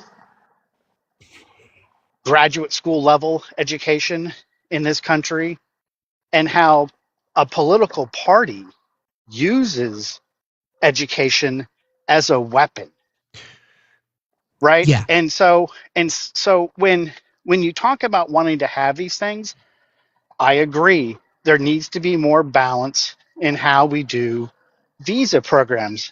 But at the same time, ironically, you want to go work in finance? Like, good luck, because you are going to be surrounded by people from other countries who did come to the United States, who did graduate from some of the best universities, and they're going to be working side by side with you. So buckle up, because there's no escaping that. let's use an analogy that you talked about yesterday, Jacob. So did you, first of all, how are you paying for college? Parents. Okay. That explains a lot. Okay. So when did you play, are you a soccer player? Did you play all through high school? Yeah, I played soccer in high school. Okay. Do you play in college? Like, do you play intramural? Do you play on a team? Like a club, but nothing serious. Okay. No. So when you were there people that you played with that were better than you? Yeah, obviously. Okay. So then did you want to compete with them? Did you want to be, just because you felt like you should be on the starting 11, or did you feel like you needed to compete to beat out somebody for that position? Look, I get the analogy you're making. You're saying that America. Can you just answer the question? I'm a competitive guy. I think that competition is good. I get the analogy you're saying. Be competitive. Okay. But overall, it's just it's a completely different analogy when you're comparing sports and people's lives. People getting jobs. Because that's what an analogy is, though. But that's what an analogy does. It explains the situation and it breaks it down into terms that are perhaps more easily digestible. But so if you want to be but why should we be giving somebody who's not varsity level the varsity seat when there's somebody else who's better? Because they're born here. You got to protect U.S. citizens first. What's the point of being born in a country if your country doesn't prioritize you? You're not about being the best, though. You're about favorites. You're about favoritism. What you're talking about right now is protectionism. It's dangerous. So are you familiar with that term? Immigrants in China's beating us when it comes to a lot of technological factors. You can educate your own population. Why is that? You can educate your own population. Why is China leading the world in innovation? Why is China leading the world in innovation? China because they invest in what? They invest in what? Their own citizens. Education. Education in their own citizens. Why don't we do it? Why don't we do it? Why don't we do it? Our corporations would rather have free trade and would rather import immigration than worry about their own citizens. That's why. Dude, welcome to being a liberal. Congratulations. You've come full circle. Liberalism believes in free trade. Bill Clinton in the 90s, that's the person who signed all the free liberalism trade. But it's not just about free trade, okay? It's also about global trade. It's also about recognizing that to compete on a global level, we need to invest in education. You just said it yourself. The reason we can't compete is because we don't invest. We don't invest in healthcare. We don't invest in education. We don't invest in our infrastructure. There are reasons why. It's not because we're not capable of doing these things. Do you believe in the model? And I'm just going to use this for the purpose of this argument. I hate this. Do you believe in the whole "Make America Great Again"? Do you believe in that messaging? Well, what do you mean? Do I think that we should make America great? What's your question? I think. Do you believe that we should make America great? But I think we should make America great now. I don't think that. But why don't? But why don't we? Is the question. Because, and look, I'm not from New York. I wasn't born in New York. I was born in Kansas. I was born in a small community, and in reality, I just see these corporations. The small community I am, they've relied on manufacturing. They relied on agriculture. They relied on other commercial industries. And these big corporations would rather, they would rather go buy foreign workers. We're never going to be able to compete with China because China has an abundant population. They have an abundant population, way more people than us, smart, low skill. At some point, Americans are never going to be able to compete with India and China because their population pools are just so much more. It's not about the population. It's not about the numbers. It's not just about the raw numbers. It's about what those societies have decided to do. Those societies have decided that we are going to prioritize investing in our people, their public health, their education, their access to capital. These are what these countries have done. The reason that we're losing, the reason that we're falling behind is that for years, decades, quite frankly, longer than even decades, century or so, that has not been the American directive. What do you think, if I were to ask you this question, what do you think the United States economy prioritizes?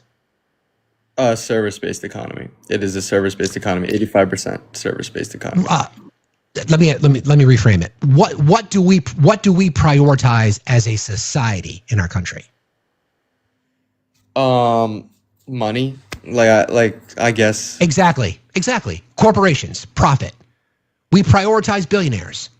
Legislation to support billionaires. Legislations to support corporations. Imagine if we dedicated I'll give you a prime example. The United States is #1 in healthcare costs, and it's not even close, and 42nd in outcome. Why? Money. Why do we have a for-profit prison industry? Why? Why do we have corporations getting richer and richer and richer every single year at the expense of the working class? People who, due respect, friend, people who don't have the ability to have their parents pay for college. Why? Why would we demean things like that? Why wouldn't we create a system where we have access to affordable public education? I firmly believe in that. My priorities: overfund public education. I believe that healthcare, food, water, and shelter are human rights, and we need to tax the rich. I think you can tax the rich, and I get what you're upset about the corporate tax rate, but the best way to bring these corporations and incentivize American citizens is to tariff the hell out of them. You force them to invest in America. And I don't know why you're against tariffs, because I get what you're saying. You're again. So what is it? What is a tariff, Jacob? What's a tariff? It's when the corporation importing the product has to pay a tax. And who pays? And then who pays on the other end? Do you think the corporation is just going to absorb that? I don't believe you can look at data. I don't believe that corporation just raises the cost. If a corporation gets tariffed 25%, okay, hold on. Slap at 25%. They do though. Just for a second. But they do, Jacob. But the data do show that tariffs are direct taxes on consumers. So the data sets are there. I'm happy to have an offline conversation and create an Excel spreadsheet for you and show you the maths, but it is indeed always a tax on the consumer, because those who are importing can't always absorb the cost because of how their margins run. So they have to pass what they can't absorb onto the consumer, which in essence is a tax on the consumer. Maybe when it comes to small businesses, but when it comes to Amazon or Walmart, a lot of times they'll eat the cost. It's the same though. So, but why did Walmart and Target both come out with statements recently saying that there's going to be an increase in cost because of tariffs? Don't forget, Amazon. Hold on. Don't forget, Amazon got a lot of heat from the White House when they wanted to add the increase in pricing to their products due to tariff on the bill of sale. So don't forget. So again, this is my concern for you. Okay, you're young, and I appreciate the respectful conversation. I hope you feel like we treated you respectfully, but there's just a lot of information that you don't have, and I feel like it's shaping your opinion, because tariffs are a tax, right? Now, as we just discussed, the prioritization in our country is for corporate profits. Do you really think corporations are just going to absorb the cost of all these tariffs and not pass it on to the consumer? All right, can I respond to that? I think that there will be marginal increase, but what corporations care about the most. No. What happens when you raise the value of a product? Does sales value go up or does sales value go down? When you raise the price of a product? Yeah, you can't attach value. You have to attach price. All right, because value is subjective. The price of a product. Does sales value go up or does sales value go down? It's not value, it's volume. Volume. Does sales volume go down, or value with the amount of money they're bringing in? Sales volume go down, or does those are two different questions.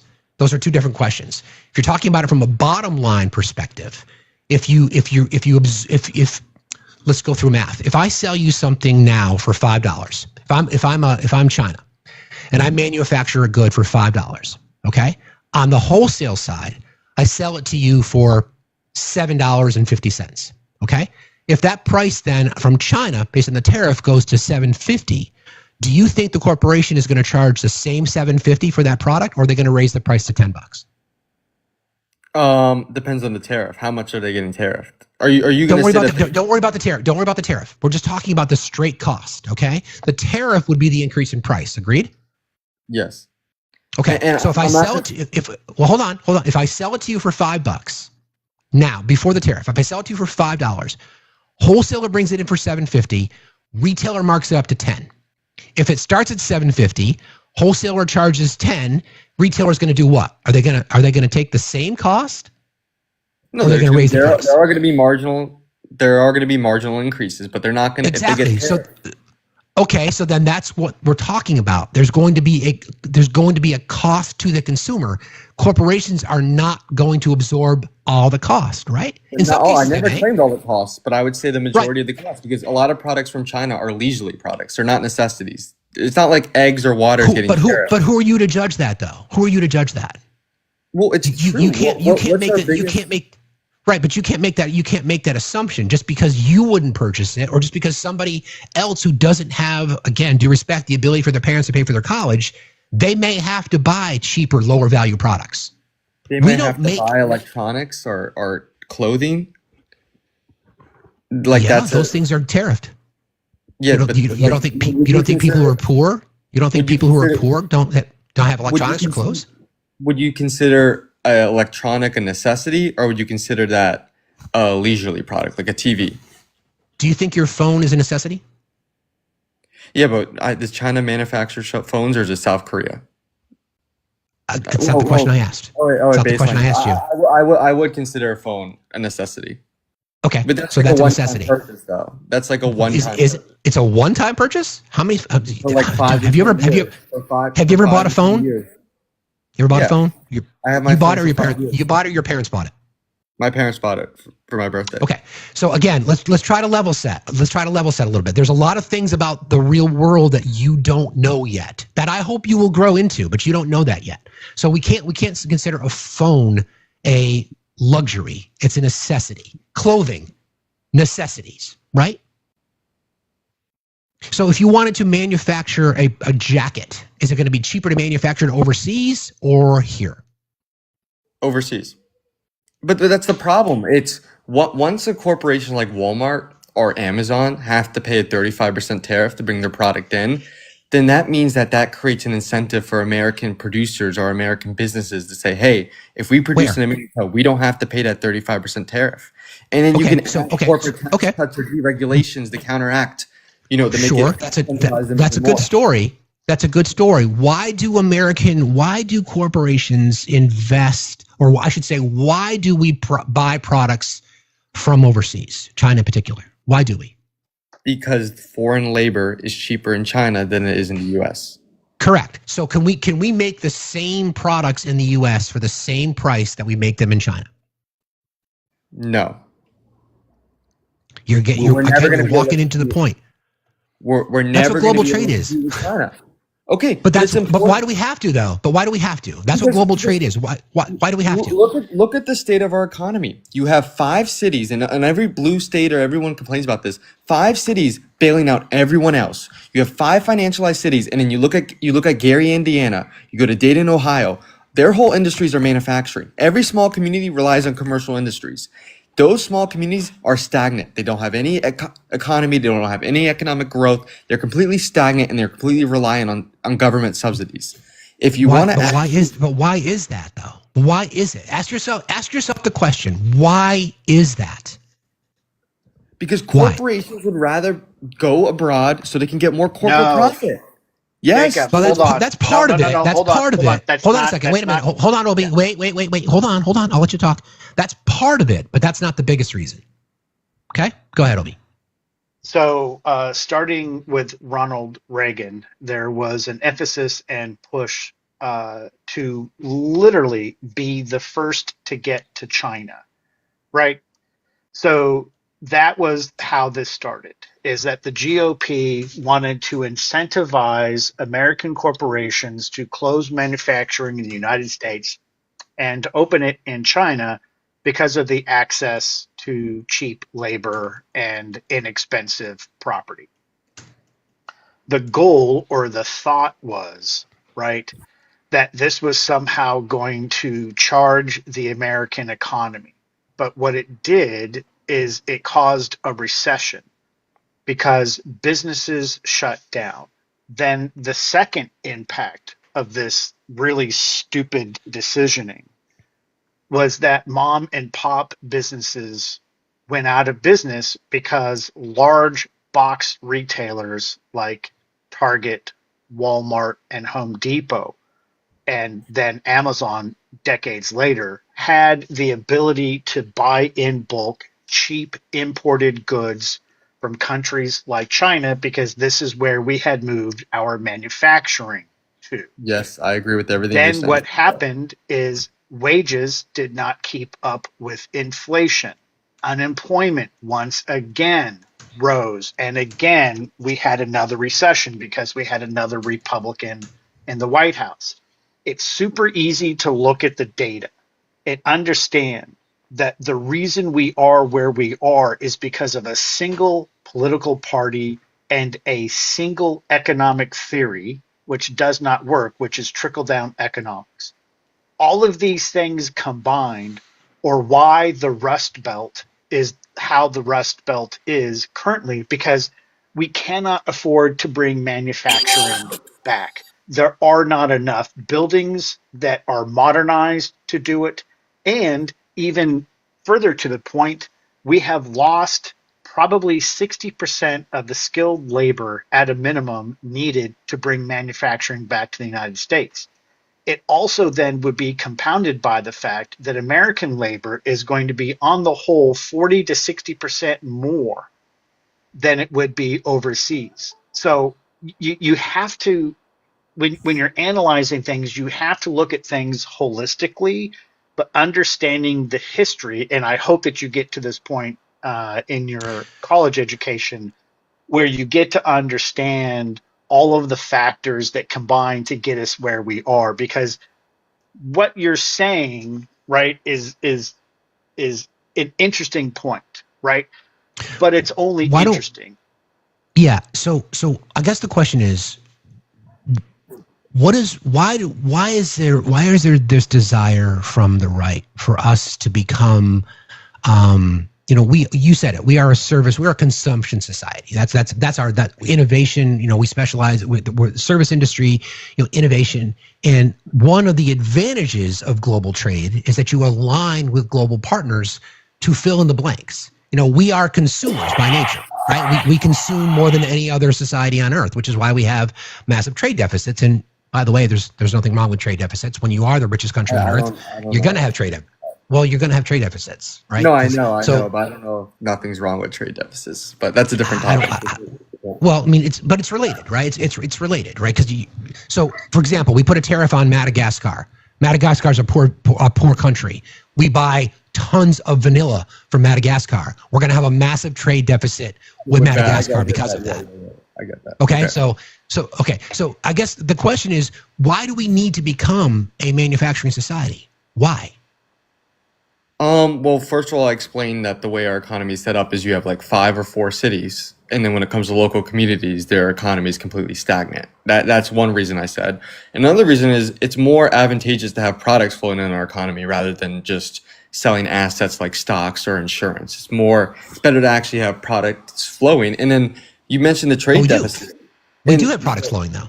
Well, we have a service-based economy. Services aren't really products. No, we have a consumption-based society. I mean, we as a domestic industry are heavily service-oriented. I would agree, but we're also the biggest consumers of products from around the world. There's all kinds of products that circulated around our country. We ourselves don't produce products. America is the biggest exporter. Why do we have to, though? Again, but why do we have to? Well, one, local communities rely on manufacturing. That's still the biggest economic growth for local communities, even though manufacturing. But they don't, though, Jacob. What we're trying to tell you is that they don't. Those societies, and I think this is a really good point. I'm glad we're here, and I'm going to remind myself of something to ask you a question about the poverty line in our country. We'll get to that in just a second. That is the fantasy. Right? People who believe in the conservative mindset of economic theory believe in this system that we should be able to do everything ourselves. We should be able to produce it here. I want to see steam coming out of the factories, et cetera, et cetera, et cetera, et cetera. Why would we go back to that when, to Obi's point, we don't have the infrastructure, we don't have the talent, we don't have the workforce? Instead, why don't we continue to lead the world in innovation? If you want to redo the manufacturing industry, let's make it about sophisticated manufacturing. Why couldn't the United States be manufacturing the quality of EVs like China does, for example? Why couldn't we be the leaders in production of wind or solar or things like that, instead of going back to the consumption model where we buy low-end products from other countries because they can make it cheaper? The reason I ask you that question is because, do you know how many people in America live below the poverty line? I'm not sure. I don't know. 40 million Americans live below the poverty line. So those individuals will look at their bank statement every month and say, I've got $7 left. I'm going to feed my kid, or I'm going to buy a cheap pair of shoes from Walmart. We can't diminish those individuals. So we can't diminish that. And again, I know you have a worldview that is, you're fortunate. I hope you can understand that you are in a very privileged position to be able to have your parents pay for your college, your parents pay for your cell phone. That's a privileged position, okay? When you're out on your own and you have a family to support and you've got to pay your own bills, right? I hope you will have a different perspective, okay? Oh, okay. So keep that in mind. Right. Keep that in mind, all right? So let me again, the question. Okay. All right. What's your question? I'll address it. Just say it, and then you want anything to say, or do you want me? Yeah. No. I guess my question is, why do you have the desire to go back in time to become a widget manufacturing society when we don't need to?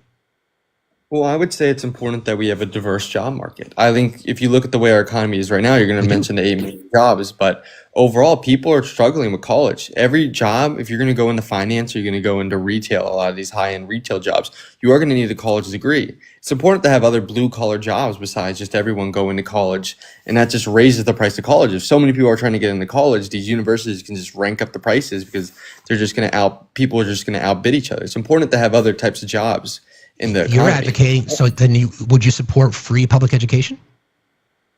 Yeah. We have community college too, but I would promote. Why would it have to be? What about a state university? Would you support schools in the state of New York, all public, part of the SUNY system? Would you support them being free? I think that financial aid should be extended. Yeah, I think financial. I'm not talking financial aid. I'm talking free. Well, do I think that someone making $200,000 a year should get free college? No, but do I think that some financial programs like FEMA should be not FEMA? Sorry, what's the program called? Like Pell grants, but those again something is the student. Well, here, so let's. You got yourself in a bit of a vice, my guy, because you're complaining about the cost of higher education. We spent a lot of time today talking about how Americans are not prepared for the workforce, especially coming out of high school. Now, I believe in a model where trade schools and state universities, publicly funded universities, should be free. I think FAFSA should be expanded, but I still think that if someone's making $200K or $300K or $400K, there's no reason that they shouldn't be paying for college. That's just my opinion. But why not? Who cares? Who cares? What do you need? What do you need for capitalism to exist? Well, even if the capitalism we have now has social programs, we have capitalism. Right, but what do you need for capitalism to exist? You need capital, right? Yeah.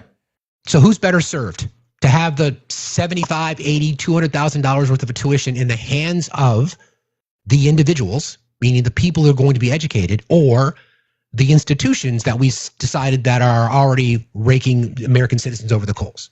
So think about it. Think about it logically. I mean, you don't have to worry about that because you're not going to have debt. Your parents are flipping the bill.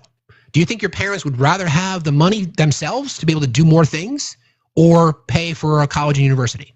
Well, I think they would rather have the money, but that doesn't mean you're right. Do you think people making, more than 6 figures they don't have to pay into the system? Like they should pay into the system. It makes it cheaper for everyone else. Everyone else can get lower taxes. If you're making, they should pay more in taxes.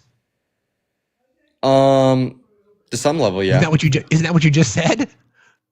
Dude, you are so close. You are so close to getting it. Do you understand that? You are so close. This is what we're talking about, right? This is exactly what we're talking about. There is a model that could exist in our country where we could fund public education to the tune of making sure that teachers are some of the highest paid professionals there are, where we could invest in STEM, where we could say we want to be the best in the world. And we're going to continue to do that. If you want to go to a private institution, figure it out.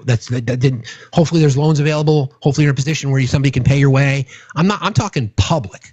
I'm talking the state universities of Vermont, of California, of New York, of Idaho, whatever. Any state university, taxpayer funded, should be free for everybody in this, for anybody in state. If you want to go out of state, I think there should be some upcharges. But I think if you're an in-state student, I think your college and university should be free, including trade schools. Now, is that so crazy to have that thought? Well, we do have some forms of free university, community college, which I guess that's different from state level school. It's different. That's different. That's different. I wouldn't be opposed to free education. I already said that. Okay, but cool. Overall, I still think the bigger problem is immigration and free trade. I will always think that's the biggest problem. I still think that you have to punish these corporations for free trade. I consider that a way greater issue than.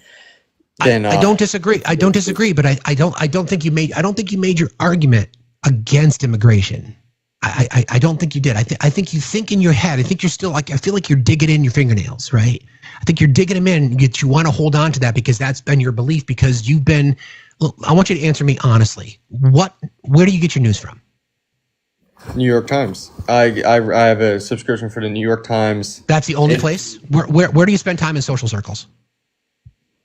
Social media circles. I just joined these TikTok lives. No, I don't really watch political YouTubers or much. I just join TikTok lives. I look at the information. I make my own opinion, and I look at. But what influenced your stance? Because you have a very conservative way of thinking about these kinds of things. So what influenced you? Is it your parents? Are your parents Trump voters? Yeah, but they're moderate conservatives. They're not really, they voted for Clinton in 2016. They voted for Biden in 2020. They voted for Trump, but they're not like very staunch conservatives. I wouldn't consider. Are they affluent? Yeah, somewhat. Okay. I mean, so they benefit from Donald Trump's tax cuts, right? Yeah, but my family didn't grow up. We grew up poor. We were in an apartment. We took public housing in an apartment in Kansas. We were not, I was not used to this lifestyle. It was recently where my dad kind of moved to the city and he's found his ground. But I wasn't always from a privileged background. And what a lot of conservative uses from living in Kansas, I noticed that a lot of the people living in Kansas, they don't have good lives. They can't really find jobs. You just look at middle America and it's just so sad to see these flyover states and the way that they are forgotten. People don't really care about these people anymore. People just care about New York and LA. Well, let's generalize that though. So let's think about that. When you say that people don't care about them. Now, I think, do you believe in, let me rephrase this question and try to make it simplified. It's not that people don't care about them. Those states that you just mentioned, the Midwest and part of the Rust Belt, and the Midwest in particular, those states keep voting for policies that work directly against them. So isn't there some level of self-awareness that has to apply here? I wouldn't say the GOP is completely against them. I think that tariffs heavily, and I know you and me disagree. You think that it's just going to be passed on to the consumer and the corporation is not going to do anything. Well, it is though. I mean, there's not a case about agreeing or disagreeing. It is. But how? We're not talking about tariffs though. We're not just talking about tariffs. We're not just talking about tariffs. We know that the poverty rates in Republican-supported states are higher. We know maternal mortality is higher. We know public health situations of diabetes and life expectancy is higher in those states. We know the education levels, graduation rates are lower. Now, why do you think that is? I think the answer is pretty simple. It's because for decades, those people in those states have been voting for the same things. And what has happened in those states? Public health access is cut. Not investing in mental health services. Crime rates are significantly higher.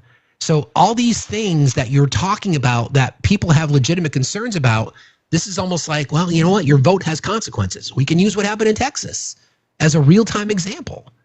Investments that should have been Texas a political issue. Well, I'll tell you why.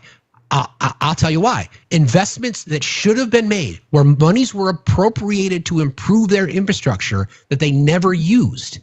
Who's responsible for that? The government, but I don't think it's a left or right issue. But it was a freak accident. The rain, 500 feet in 45 minutes. Like, that was a freak. Not 500 feet, man. Not 500 feet. No, 20 feet. Not 500 feet. 20 feet. More than 20 feet. It was something ridiculous. 500 feet. Think about what you just said. Search up. Well, search it up. It was 29 feet at its high. It's 29 feet. You said 500 feet. How much rain fell to the ground? You said 500 feet. I think it was around 500 feet in 45 minutes. 500 feet of what? You're talking like a tsunami wave, my guy? 29 feet. That was the surge. Okay. Anyway, listen, we've spent a lot of time here today. Do you have any other questions for me? Because you are really, really, really close. You are close. You are more liberal than you think you are. Okay. And it's not about the political party. It's about what your beliefs are. Progressives want to move society forward, which I think you want to do. Conservatives want to maintain, keep things, or regress society. Question is, though, which one are you? Which one do you want to be? Do you want to move things forward? Because if you are aligned with conservatism, you can't. Stop minimizing people. Understand that 39 million Americans live below the poverty line, and the bulk of those people live in conservative-led states. That's not a coincidence. Well, that's also due to population and due to other factors. It's not just, and also cities are more likely to be liberalized. Yes, it is. It's also a cultural issue too. Conservatives are more likely to be. Yeah, because what does liberal mean, Jacob? What's liberal mean? Open. I would consider that open-minded. Open-minded, open society. But I also think that in open-minded. general, I am culturally conservative. I think that we should expand some health services. I think that we should expand free education. But overall, I think that we do need God in our society. I am a God-fearing man. I think your God. You align with a party that is not helping people who are suffering. How is that Christian? Think about it. Think about it. You came up here with criticism. What did Jesus say about immigrants? No, well, come on. We're not going to go pull up verses. There is no border. You brought it up, dude. You're the one that brought it up.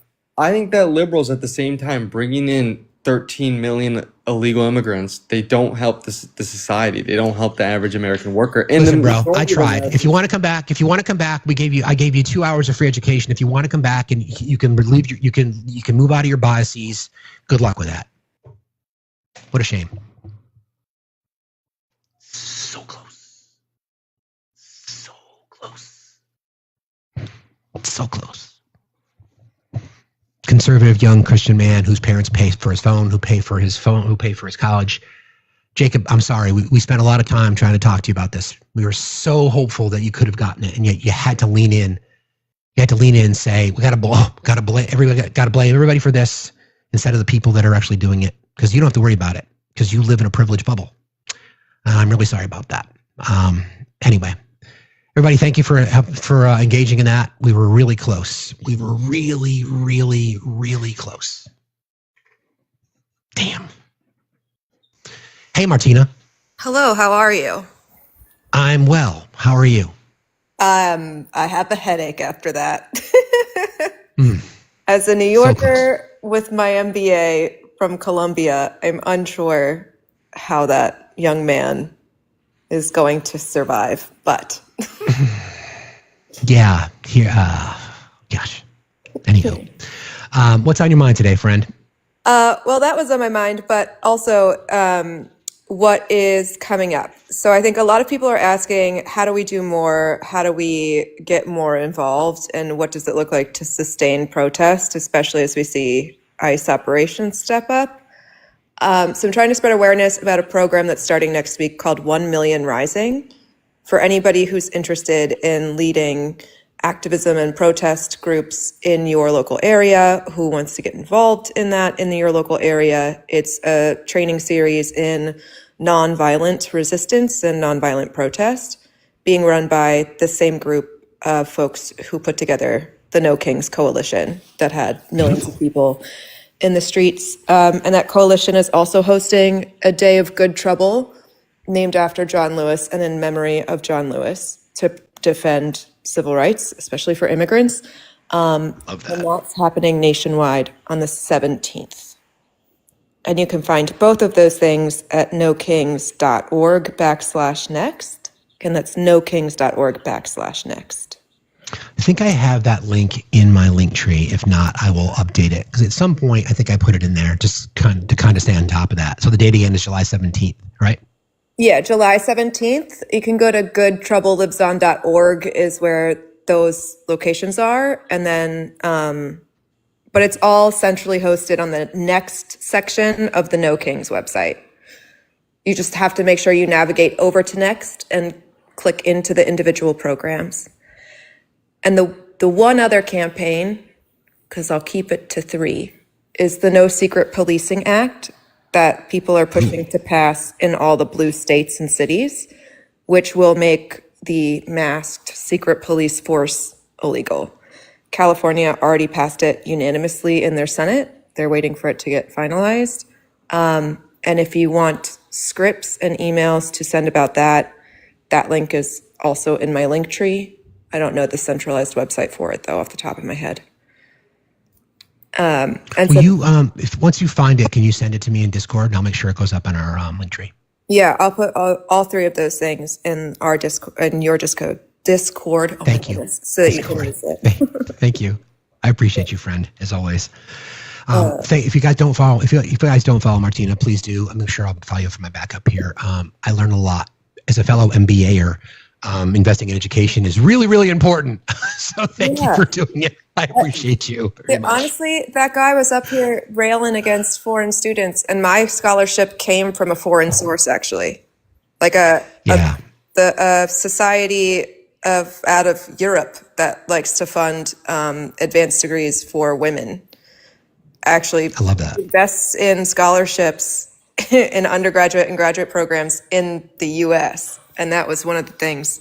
Between that and my other scholarship, I was full ride.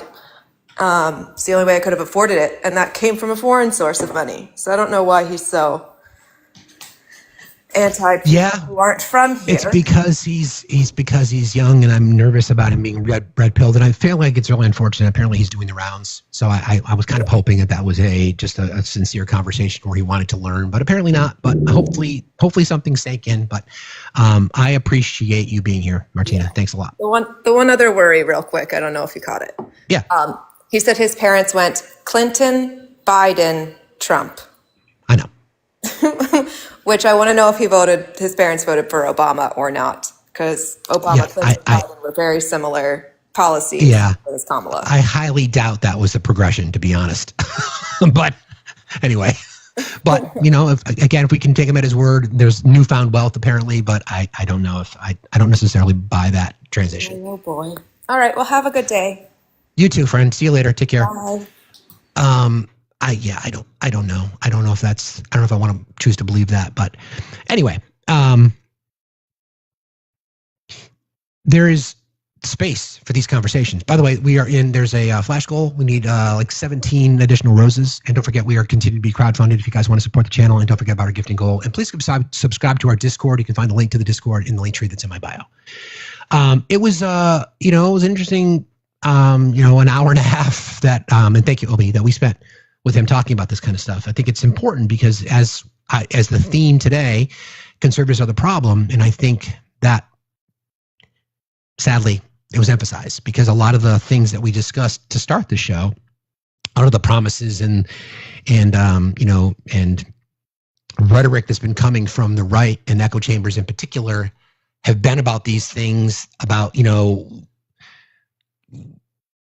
fiscal responsibility, which is just not true. We went through this exercise earlier comparing, Reagan policies to Clinton policies, and comparing, liberal economic agendas to conservative economic agendas, Democrat, Republican. And there's just no doubt about it that the Democratic investments in the middle class, increases the corporate tax rate, like I said, investments in the middle class, not only lower the deficit, but in Bill Clinton's case, gave us a surplus, created 23 million jobs. Small businesses are the job creators in our country, and it's not even close. They contribute trillions of dollars to the GDP, and Republicans don't advocate for support of small businesses. They claim to be the party of business, and they're not. They're party of corporations and profit. And he walked into a lot of those points about how there are so many reasons why, why we don't compete on the global stage is because we don't invest in education. So many things come down to that, right? So many things. I fully advocate for free public education all the way through state universities. I'm not talking private. I'm talking state publicly funded, public universities and trade schools. There's no, a guest has violated our hate speech and hateful repeated violations by your guests may lead to restrictions. All right. We might need to turn the comments off, guys. I don't know why. I hate that shit.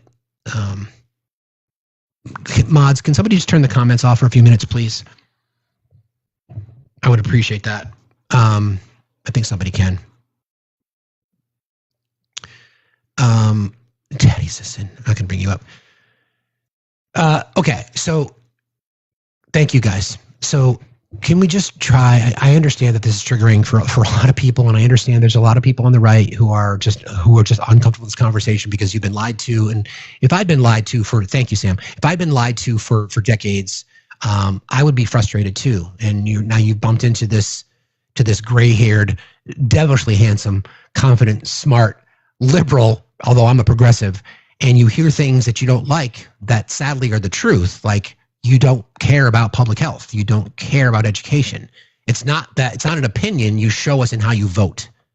You show us every day. You tell us that you don't care about families that are on Medicaid. You don't care about the poor. You don't even know that there's 40 million people in our country that are below the poverty line, and the bulk of those people live in red states, right?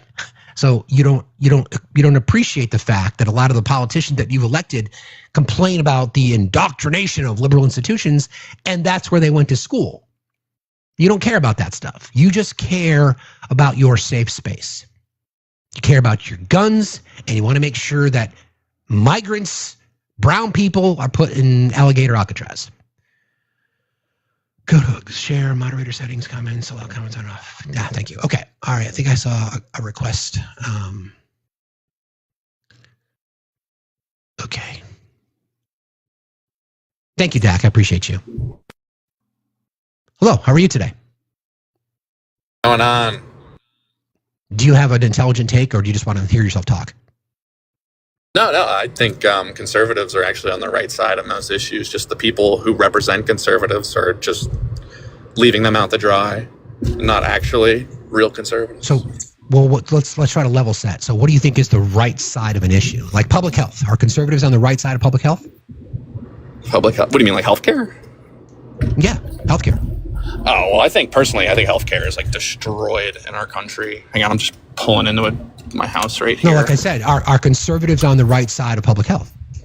I think there are conservatives that are completely for overhauling our medical system in the way that insurance is covered, in the way that pharmaceutical companies have like a top-down control on our health systems. There's a lot of echoing from that. No one who's really. So hold on. Again, are conservatives. So we're not talking about one or two. I'm a conservative, and I believe that. Like, so yeah. So you believe in universal health care? Well, once I saw that some of our allies that we give billions of dollars of aid to have universal health care, and they use our money to get it, I don't see why we can't take the money we give to Israel and offer universal health care for Americans, because Israel has universal health care. So I was like, yeah, I know they do. So and our dollars also allow women also have the rights to their body there, by the way, and also free public education.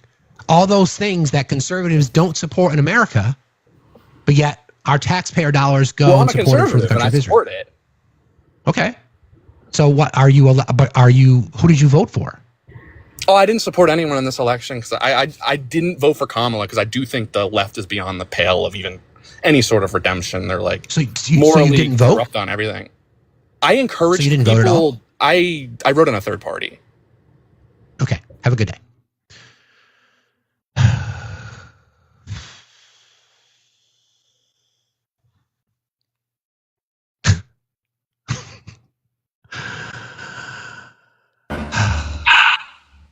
Hi, Deb. How are you today? I'm Deb, good. Are you there? I am. What's on your mind? I'm just sick of all of this. I don't know why they don't get it.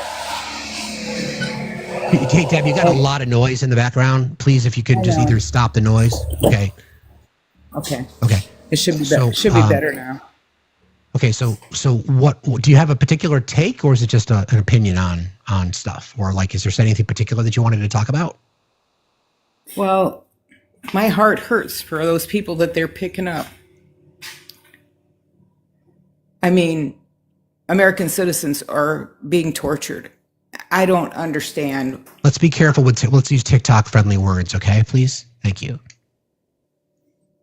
I'm not good at this. It's okay. It's okay. So yes, I agree. I agree. It's just the terms and conditions with the terms of service with TikTok are just weird. Certain words are just not good. And the word that you used, the T word, is one of them. So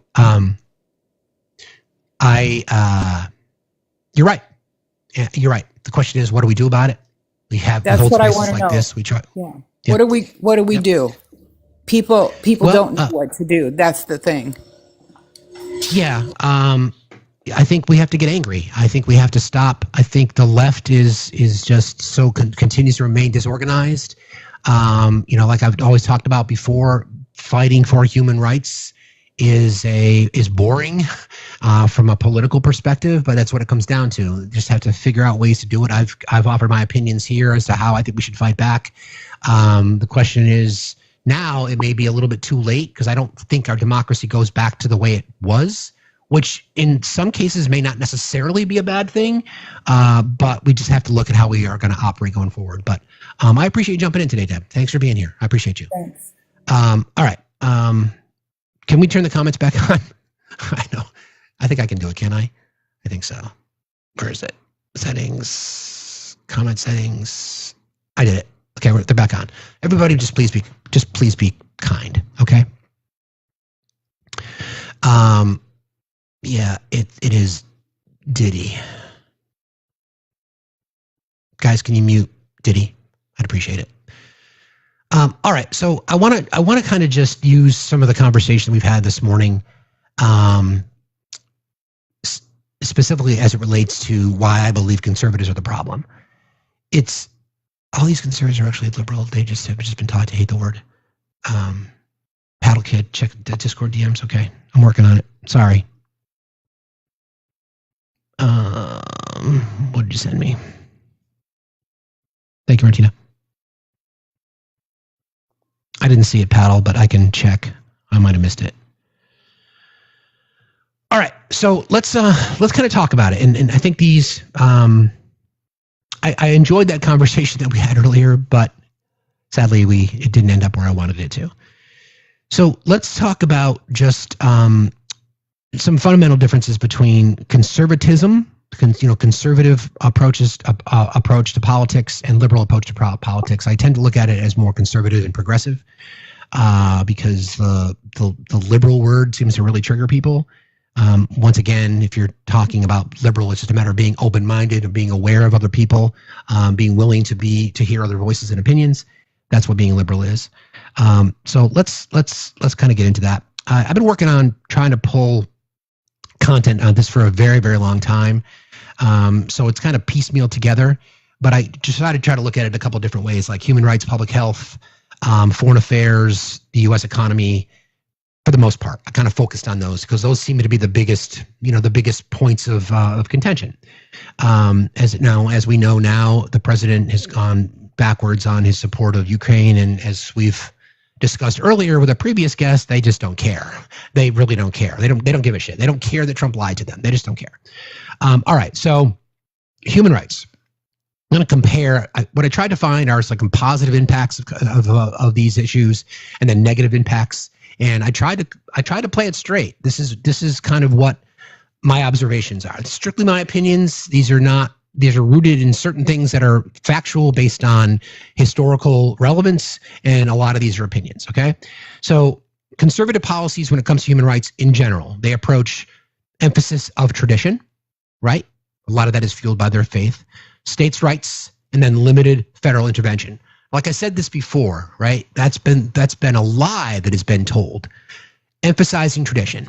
Right. So their claim is that, of course, they believe that the United States is a Christian nation, not a Christian nation. We can have that debate all day long. But they seem to think that Make America Great Again goes back to a time when pre-civil rights, quite frankly. Many conservatives that we see, especially conservatives who have voices in social media, podcasts or whatever, don't believe that women should have the right to vote. So the question is how deep into the tradition, and what does tradition mean to them? So that's kind of their approach to human rights. States' rights, I find that argument hilarious when states' rights support something that they believe in, but not something that they don't. And you can't have it both ways. And then limited federal intervention. The party that claims to be about small government signs up for massive government. Positive impacts of conservatism, potentially. Advocated for religious freedom and Second Amendment rights. Now, I tried to look at this. Hold on a second. I try to look at this objectively because they talk about protection of freedoms and or support for individual liberties. And for me, that came down to their religious freedom and their Second Amendment rights. Sadly, though, their desire to have their own religious freedom prioritized is at the detriment of other religions. So they ignore the freedom of religion. Also, freedom of religion in the Constitution is also freedom from religion, which means you are safe in our country and you have the right to practice whatever you choose to practice or not. And then 2A. And the Second Amendment component is interesting because the same people that claim that the reason we have the Second Amendment is to rise up against a tyrannical government fail to realize that tyranny against the government is a crime. It's called treason. So why would the founding fathers create an amendment that says we're going to let you arm yourself so you can fight back against the tyrannical government, and then also include language in the Constitution that says if you rise up against the government, you're a traitor? We know the history of the Second Amendment is rooted in slavery and white supremacy and et cetera, because of Virginia farm owners in the South in general. As the militia post-Revolutionary War was so scattered, they were concerned about the slave rebellion, so they petitioned the government to include language that has been misinterpreted for centuries, that part of the militia, individual rights to keep and bear arms, blah, blah, blah. So that's something that people who believe in conservatism would say, yes, they support my religious freedoms and my right to keep and bear. That's a positive, not positive from my perspective, but positive as a conservative would look at it. Also, emphasis on law and order, supported public safety during social unrest. We see that a lot, right? We see, I support sending in the National Guard of the U.S. military when other people are out there expressing their constitutionally protected rights of peacefully assembling. And we see time and time again where these protests start as peaceful, and then when there becomes federal intervention in particular and or law and order, they support that. Ironically, though, they were totally fine with police officers being beaten on January 6th. They don't want to talk about that. That's the hypocrisy of conservatism, right?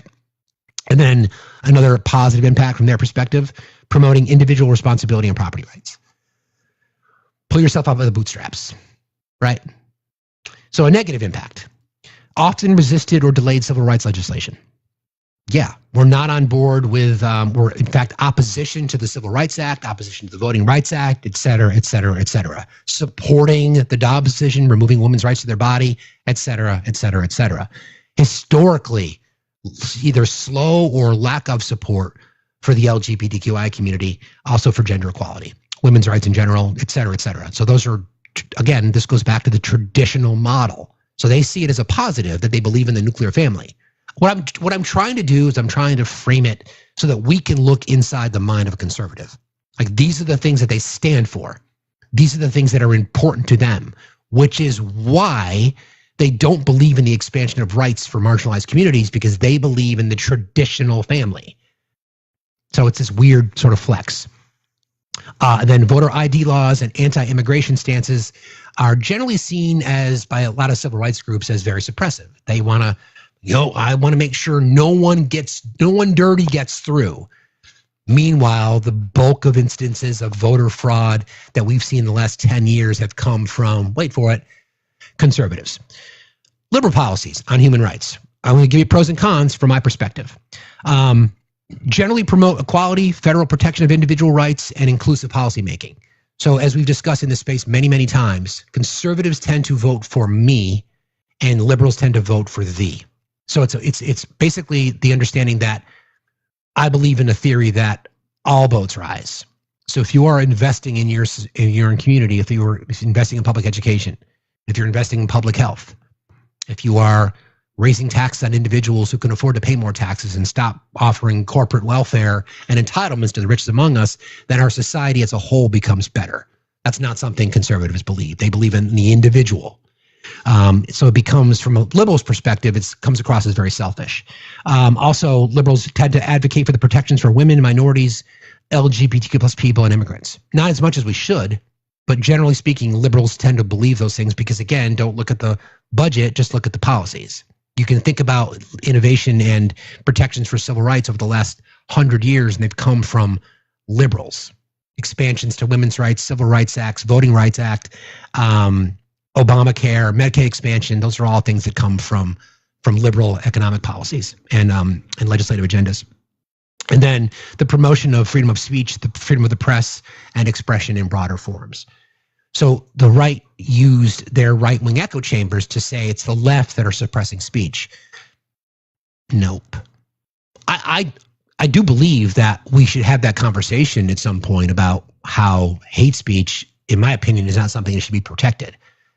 It's a fine line, because who's then the arbiter for what is considered hate? So I have questions about that.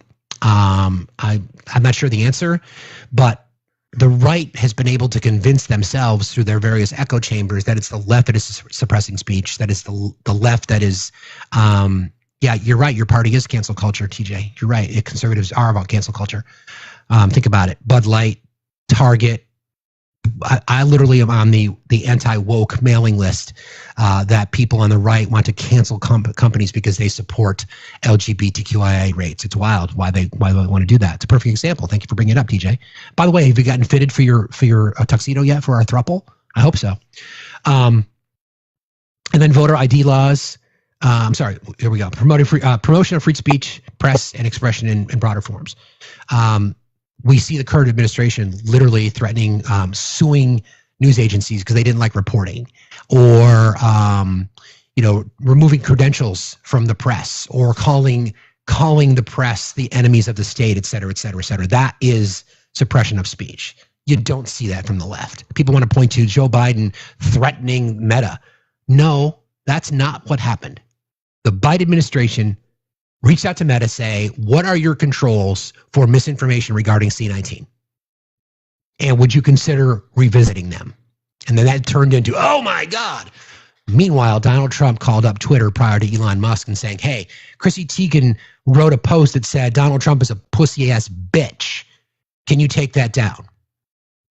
Part of the lie, right? Part of the lie that the conservatives would like to convince everybody else that it's the liberals that are out there suppressing speech. It's just not true. All right, some negative impacts of liberal policies regarding human rights. Language. So I think the specifics about the defund the police argument, which there were obvious statements that were made by Democratic elected officials that talked about that. Bad policy. That's a weakness that the right has been able to take advantage of. Instead, what that conversation should have been is we need to be funding community policing, not from a militant perspective, but from a protect and serve perspective, like providing funding for law enforcement agencies locally to have mental health counselors, to have, self-unaliving treatment facilities, those kinds of things. But that's a weakness of the left. The left has to address that. And in the policy pitch that I wrote, you can find it on my Substack. You can read how I would like to approach policing and how the left can own that argument, because in liberal states, crime rates are significantly lower, in particular violent crime rates and homicide. And then overreaching from an identity politics perspective, I think that's very fair. I think the criticism of the left is that there's too much time spent on identity politics. I don't necessarily agree that it's unique to the left, but the right has framed it as such, that all you guys care about is identity politics, creating memes, etc. I don't necessarily agree that that is unique to the left, because the right does it all the time, but that's something that needs to be addressed, okay? All right, public health now. Conservative approach to public health. Minimize government control and spending, and then prioritize personal responsibility. So here we are.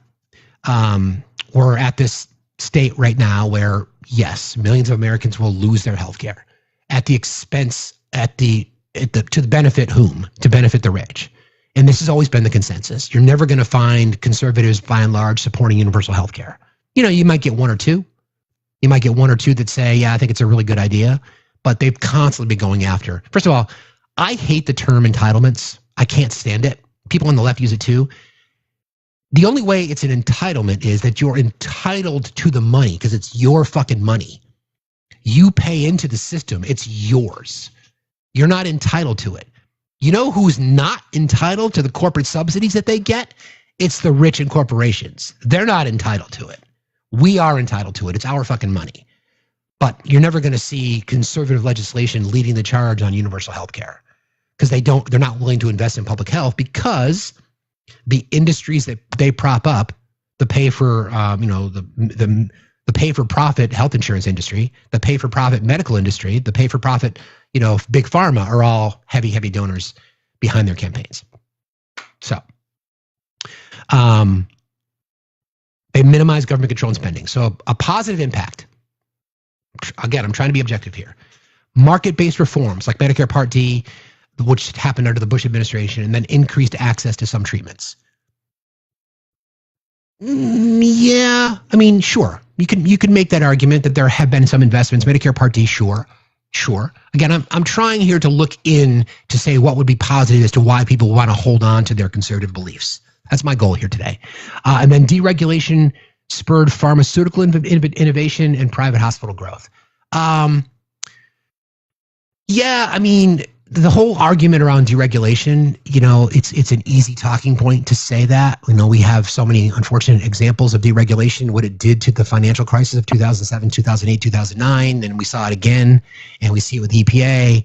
So, in my opinion, massive amounts of deregulation are horribly bad. The right has been able to frame that by saying, hey, it's taken the cuffs off of capitalism, so to speak. I don't agree. You could say that reducing regulations in the pharmaceutical industry could have led to more innovation, could have led to faster approval times, which is kind of funny because they support deregulation for the most part, but there was a lot of deregulation regarding the fast tracking of the C-19 vaccine, but they were against that. It's wild, right? So this is the hypocrisy of the right. So then on the negative side, there's quite a few negatives from my perspective on conservatism when it comes to public health. Staunch opposition to the ACA. Did not want to expand Medicaid to provide health insurance for 30 million Americans. Fought it. John McCain famously with the thumbs down. Fought it. Have fought it every step of the way. Like I said earlier, you're not going to find conservatives carrying the torch for universal health care. And then cuts to reproductive health funding. We're seeing it now. Pandemic response. Negative rhetoric, lies, disinformation regarding C-19. A lot of that was damaging. A lot of that cost lives. And then resistance to universal health care or preventative care. So not wanting to invest in mental health care, but yet blaming incidences of domestic violence and or school unalivings on mental health. So it's that hypocrisy. So this was hard for me to find positives. The regulation thing, I was like, yeah, maybe, okay, maybe, but it doesn't really apply. So then liberal policies when it comes to public health. Emphasis, government-led healthcare expansion and social determinants of health, meaning that liberal policies in general want to provide that social safety net so that people who need social services and in general public health access the most have it. And we believe that, again, I'm a progressive, so I'm further left than most status quo liberals these days. I believe that healthcare is a human right. I believe healthcare, food, water, and shelter are human rights, and I want every person on earth to be able to have access to them. And that's not something you see from the right at all. I believe a positive impact from public health policy from liberals would be Social Security, Medicare, Medicaid, ACA, etc. Those are all based in liberal economic plans.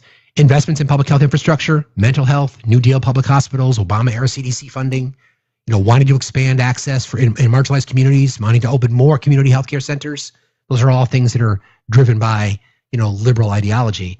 And then fighting to protect reproductive rights. Not fighting enough, but fighting to protect reproductive rights. Not fighting enough for marginalized communities. Without question, no doubt about it. Not fighting enough. But the only political agenda that is fighting for the benefit of all the people who don't look like me. Negatively. The claim from, and I tried to do this one in the terms of how the right sees it. The right sees government involvement in healthcare as a bureaucratic headache. I don't see it that way. Medicaid is I've done this analogy for you guys before. You've got patient over here.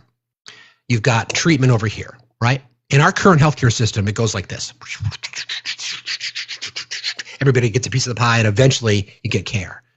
Medicaid, because none of that administrative elements exist, goes from patient with a couple of pieces of administrative patient care, right? It's a very efficient system. The right seems to think that government intervention in healthcare would be Medicaid, for example. Thinks it's a bad thing when we have a for-profit health insurance industry that's going to hit $1 trillion in profit, right? Again, number one in cost, 42nd in outcome. That's a perceived negative impact. I don't see it that way. The problem is not wait time. Wrong about that. TJ, you're wrong. We wait now. we wait now, right? We wait now and we still have 42nd in outcome. Emergent care is something you don't wait for. You don't wait any longer here than you would in a country like like Canada or the UK. It just depends on what your service is. If you're going to get, if you want an elective surgery, you're going to wait. You wait now. I scheduled to go see a dermatologist. It's not emergent. My appointment's not until mid-August. So we wait now. Okay. All right. Then some public health mandates, again, with the perception of mandates for federal employees to wear masks or get vaccinated, that turned into a political firestorm.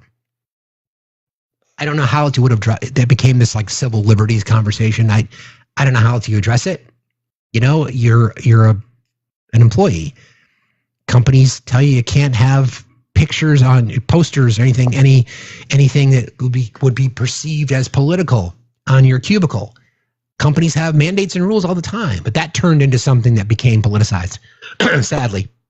And then some of the negative impacts that the right says the left has when it comes to public health policy is that they say too many regulations inhibit innovation. And you could apply that to everything.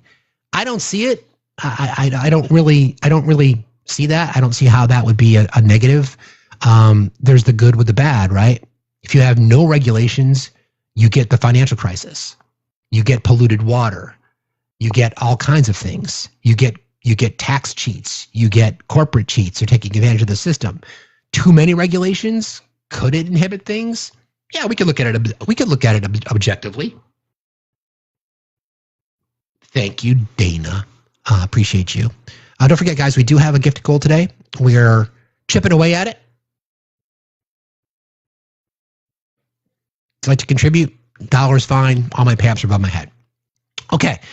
Foreign affairs, this is a big one. All right. So I could have gone in a million different directions with this one. But again, these are just these are my opinions only. It's rooted in some data as to why I would make this particular opinion. generally speaking, conservatives emphasize military strength, right? We continue to see under conservatives massive increases in budgets connected to the rhetoric regarding peace through strength or whatever it might be. National interest and skepticism of international institutions. We can look at USAID, for example. It's a really good example that applies today. USAID, right? That helps keep people alive and the ability to do what's called soft power. So an example would be like if you are investing in Africa, for example, many parts of Africa are incredibly poor, obviously, and have been ravaged by HIV and AIDS. So when you invest by flying in medicine that has worked, flying in treatments, flying in humanitarian aid, wrapped in an American flag, delivered potentially by the U.S. military, that gains you what's referred to as soft power, diplomatic relevance, and a higher pecking order when it comes to access to resources.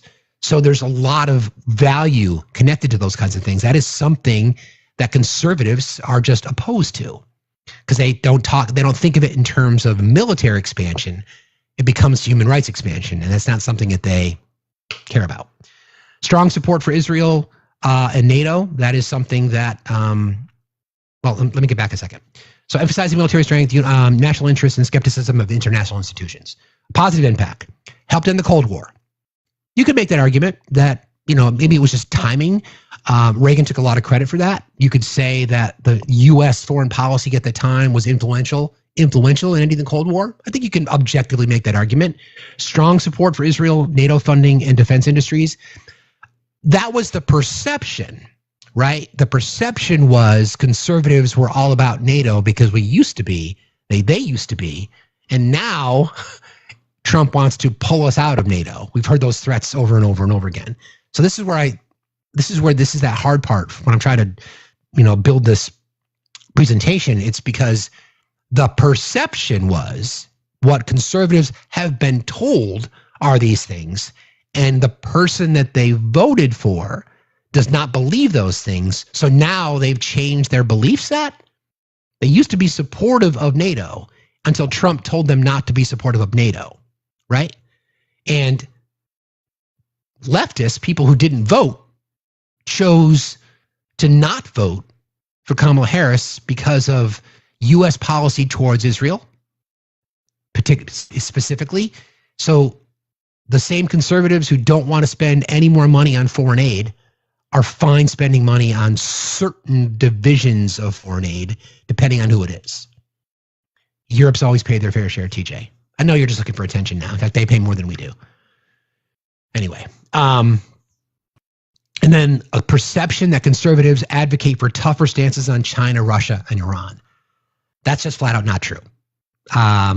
That's just not true. That's a perception that has been paid. That's the claim that is made. That is just not true.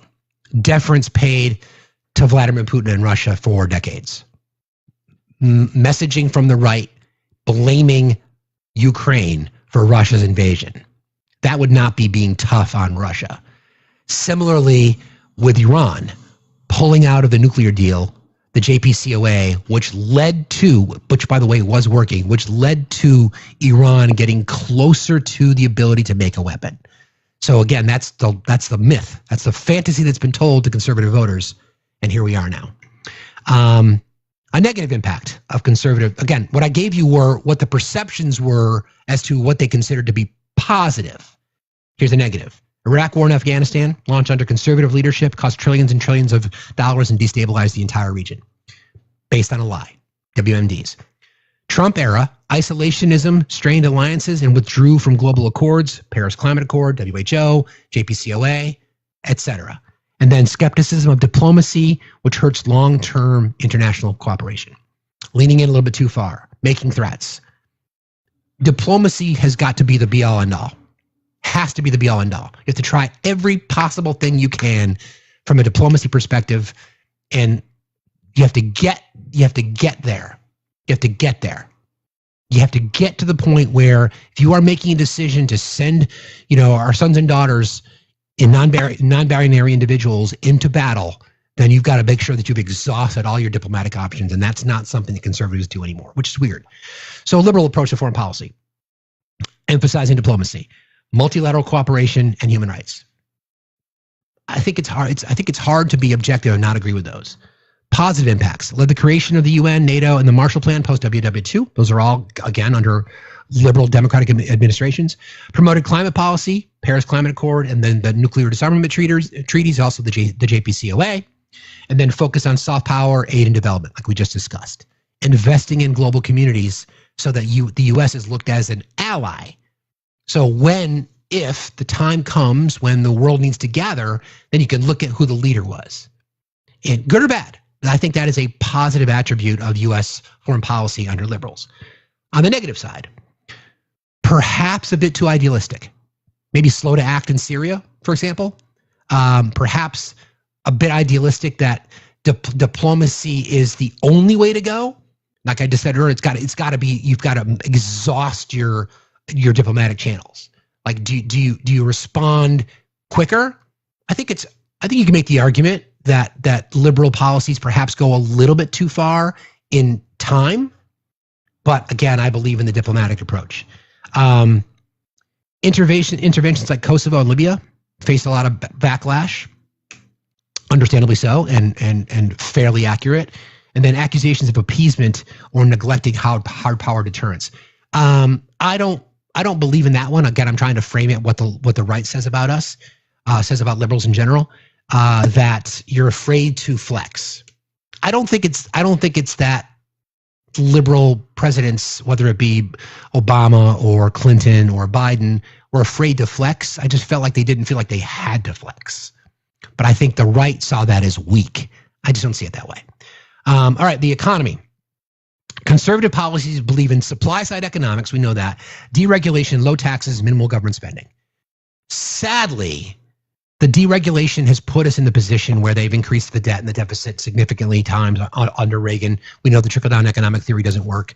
Low taxes, again, we know that doesn't work either. And then minimal government spending.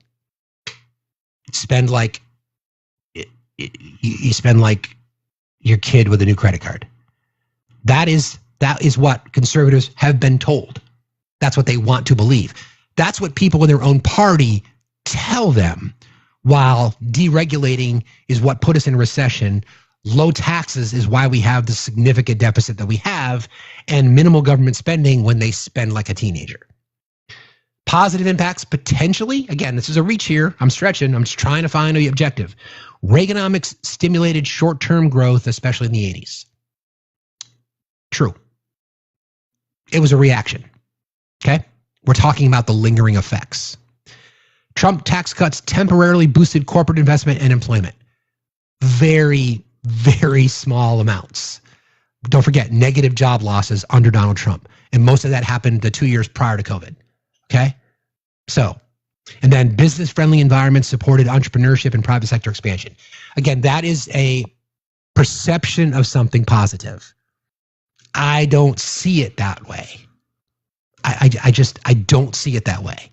I don't see how the claim to be business friendly, not willing to support small business growth, not willing to understand that the impact of tax cuts to large corporations and the wealthy does not trickle down to everybody else. But that's the perception, right? So then negatives. Tax cuts contributed to ballooning deficits. Bush 2001, Reaganomics for 12 years, Bush 2001, TCJA. Deregulation sometimes led to financial instability. Not sometimes, it did. The deregulations of the banking industry in particular under Bush Jr. led to the recession. And I've gone back and I looked at that time. I wasn't as attuned to these kinds of things as I am now. We're talking almost 20 years ago now. It's kind of great to think about that. But I wish we hadn't bailed out the banks, to be honest. I know we had to. I know we had to do it. I get it. I understand. But I wish we didn't, because who knows what that would have looked like now. I get it. You had to throw a bunch of money into the economy. I understand. I wish we didn't have to do it, but I get it. And then a negative impact of conservative politics, increased income inequality, and reduced labor protections. Yeah. Increased income inequality. Since the 80s, we've seen a massive transfer of wealth. Every single time there's been an economic downturn, the people who've benefited have been primarily conservative voters because they're the ones that voted for it. They're the ones that voted for deregulation so they could take advantage of the system. What we saw on Wall Street when Trump took office, when we saw that massive dip, was by design because the people that have capital are the ones that are in position to acquire more capital when they do it. It's unfortunate. And then reduced protections for labor. We can see that all over Project 2025. It's a tenet of fascism. Labor power suppressed, don't want to expand labor unions, etc. Liberal policies. Oops, hold on. Progressive taxation, investment infrastructure, and social safety nets. I think at the 100,000 feet, I think those are core tenets of democratic liberal economic plans. Progressive taxation, meaning that if you are at a higher bracket, you should pay more. Like this whole flat tax model, I've talked about this before. If we started at zero, I'd support a flat tax. If everybody started at zero, sure, sign me up. But you can't do it now because 10% for a billionaire means a hell of a lot less than 10% for somebody making $50,000 a year. Positive impacts. The New Deal and the Great Society programs reduced poverty and built the middle class. We saw tax rates during post-World War II, right? We saw tax rates, top marginalized rates was in the 75, 85, 90%. Yes, I realize people paid closer to 30, but that was the starting. Corporate tax rates were high, and we saw the growth of the middle class, the growth of suburbs, the growth of infrastructure. That was the time when our economy was booming, not for everyone, not for marginalized communities, but at the 100,000 feet level, the economy was humming. And that was primarily driven by liberal economic policies. Obama helped end the Great Recession. There's no doubt about it. Like I said earlier, it's a challenge to have to invest in the people who are perpetuating the criminality. I get why that happened, but his economic plan reduced our deficit too. At the same time, investing trillions of dollars to bail the banks, we still reduced the deficit. So it worked. Similar model with Bill Clinton. Similar model with Joe Biden. All three of those presidents not only reduced the deficit in the case of Obama and Clinton, 53 and 50% respectively, or Obama and Biden, I should say, but Bill Clinton's economic policy left us with a budget surplus. And then investments in education, technology, green energy, spirit innovation, et cetera, social programs, healthcare, investing in our society. Like we talked about with our friend Jacob earlier about investments made in our society to make our society better. Those are an all boats rise model. Negative, perceived government overreach.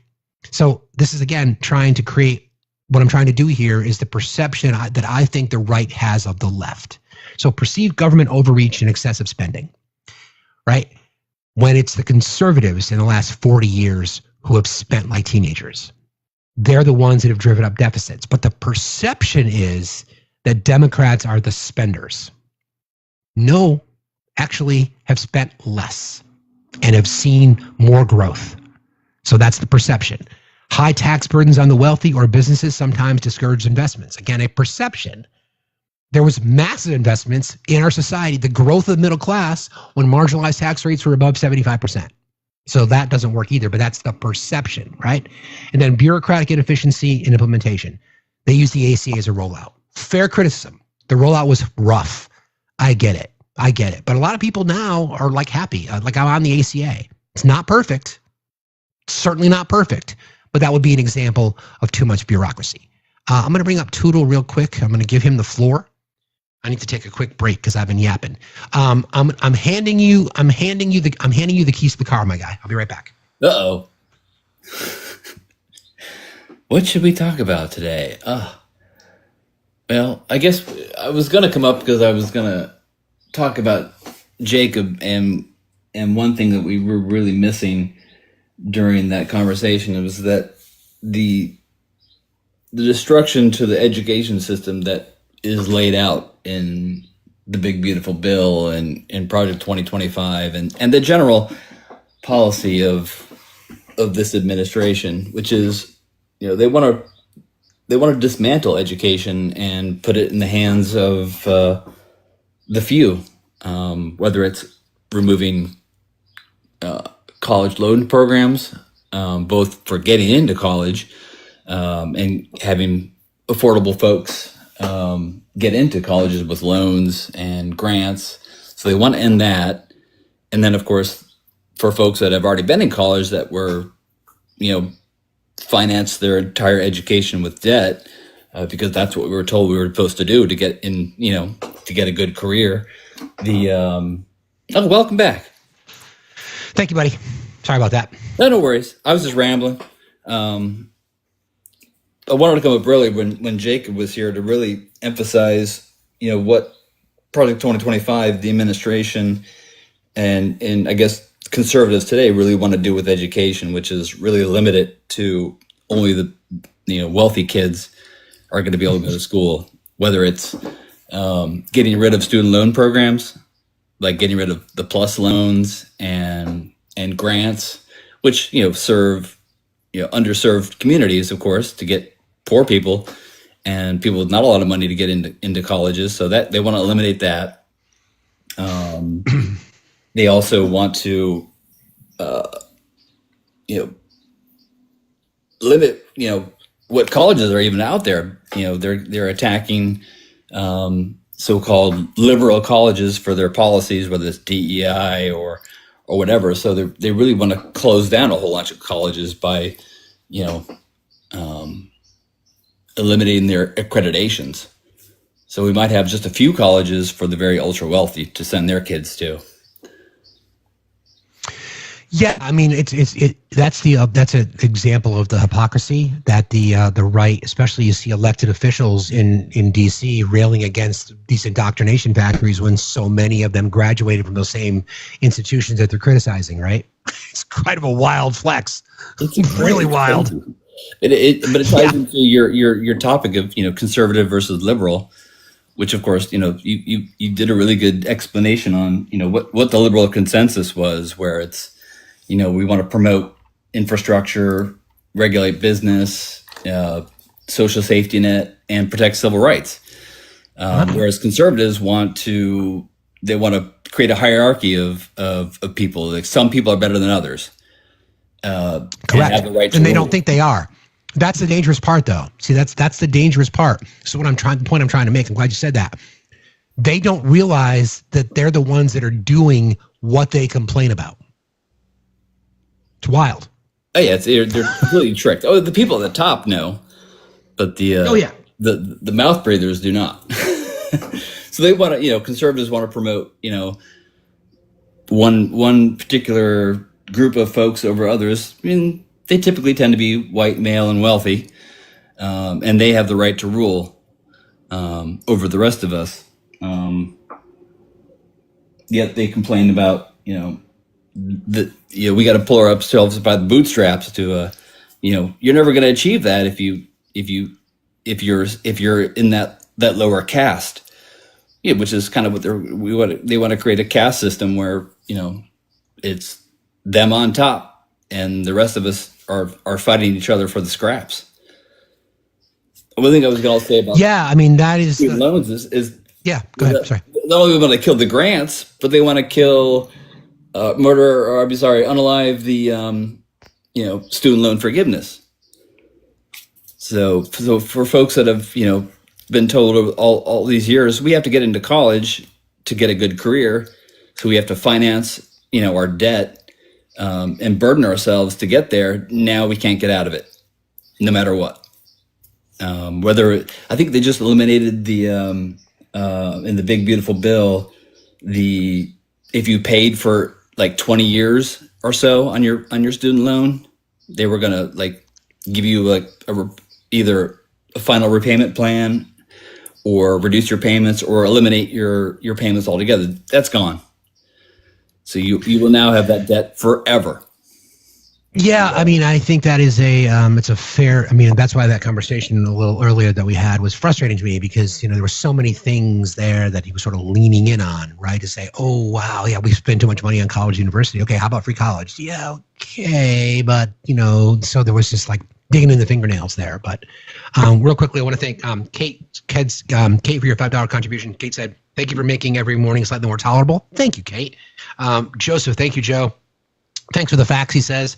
And to Angela, challenge everyone in the chat to match $2. So Angela has thrown down the challenge, a $2 match. So thank you guys for your contributions to what we do here. Appreciate that. No, you're right. You're right, Toodle. I mean, what I'm trying to do now is just to kind of be objective and look at this to say the perception that the right has of the left and a lot of the perception that the left has of the right, these are the things that they believe about themselves. And it's easy to kind of pick them apart. I would like to think people would consider me an objective straight shooter when it comes to things. Like, I'm willing to call out something that's good, and I'm willing to call out something that's bad. Show me something good from the Trump administration as it relates to public health, education, human rights, social safety nets, and I'll call it out. Those things matter to me. Those are the things that are the most important to me, and I don't see any of that, which is why I can't talk about it in positive terms. Oh, you can't. I mean, it's and we talk about the Trump administration now, but it's just the continuation of conservative Reagan movement that started in the 80s, and William F. Buckley saying, we've got to get rid of the liberal consensus of this government that works for all, and we need to change it to a government that works for the few. So they eliminated free college and introduced student loans in the 80s, and it's been downhill ever since. Education's been harder and harder to get, unless you're in that privileged class like Jacob. And maybe he mentioned his family started out, not as well off, but apparently they've got enough money to send his kid to college or send their kids to college. I don't know what kind of loan situation they're in. We don't know because he didn't say, but sounds like he's being well educated at a New York university, which is not cheap. Nope. Who knows what it is? But you're right. He's going into finance, so he's definitely trying to advance his privilege and make sure that he's going to secure generational wealth for his family going forward. I want to thank Andrea. Thank you for your details, Andrea. Andrea said, I had to send you something and tell you today's show is one of your best. Thank you, Andrea. That Jacob was a classic. And also to Leah, challenge accepted for your $2 donation. Thank you very much. I thought they have to date these. But we were close. You did have a good conversation, and we tried. Yeah, we tried. We tried. I mean, and again, when the labels come down, and I think I mentioned this the other day, is like we can agree on a lot of things, both quote unquote liberals and conservatives. When you said free college, he was like, "Yeah, that's great. We got community colleges," and he was kind of moving towards that direction. But of course, the administration now with the big beautiful bill and Project 2025, that's not on their it's not on their list of things they want. You're right. Thanks for jumping in today, bro. I appreciate it. Yeah, have a great day. We'll see you. Hopefully, we'll see you later. Your other account back. It came back late last night, and I'd already made plans to kind of do it on the backup today. So I'll be back on the main tomorrow. Awesome. Have a great day. Thank you, buddy. I appreciate you too. Toodle. Okay, so we were talking about the specifics. And again, what I'm trying to do here is these are things that we know. And these are the general principles of conservative v. liberal when it comes to certain elements of society, like public health, like foreign policy, etc. So what I try to do is to say this was something that happened under liberals. This is something that happened under conservatives. This is the perception that each side has of the other, and then try to cut through it. So that's what I'm trying to do here. Hope it's working. All right. We talked about the liberal policies when it comes to public health. So here's the summary. All right. Human rights, the four categories again: human rights, public health, foreign affairs, and economy. Human rights for conservatives: religious freedom and stability, the nuclear family. Positive, for the perception. Negative would be opposition to civil rights and progress. I think it's safe to say. Under liberals, civil rights expansion, LGBTQI rights, not far enough, but that would be considered a positive. And then a perceived identity politics. And identity politics does not just live on the left. Yes, it does live on the left. There's no doubt about that. But it does not just live on the left. And anybody who is objective, anybody who has the ability to be objective on the right would have to understand that they live in an identity politics world. Unless you're a white Christian male, you really don't have much rights in their society. So they live in identity politics, and the left has to push back against that as well, because there's a lot of identity politics on the left too. Public health, conservative approach from a positive perspective. Market innovation, Medicare Part D. Okay, sure. Negative, undermine the ACA, pandemic response, opposition to public health expansion. The list goes on and on and on. It's a big weakness spot, a huge area of weakness for the right that I hope the left can finally capitalize on. Simple. Why do you not support making sure children are fed? Why do you not support that pregnant mothers don't have access to health care? Why do you not support the ability for the American citizens to not be ripped off by corporations so that we can fight back against the measles outbreak that's continue to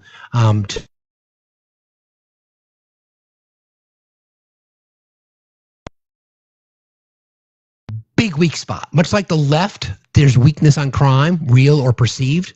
The right has got a weakness on public health and social safety nets in general. There's so many more weaknesses, but that is a big one. Liberal positive would be the expanded coverage, Medicare, ACA, community health centers, access to reproductive health care, some states codifying Roe, should have been done sooner, but that would be a positive. Bureaucratic inefficiencies. The claim, again, the perception from the right is that there's bureaucratic inefficiencies connected to liberal policies regarding public health. I disagree. Disagree with that. Conservatives from a foreign affairs perspective, Cold War win. Perception is that they're strong on defense. Yeah, again, they'll overspend on national defense for whatever reason.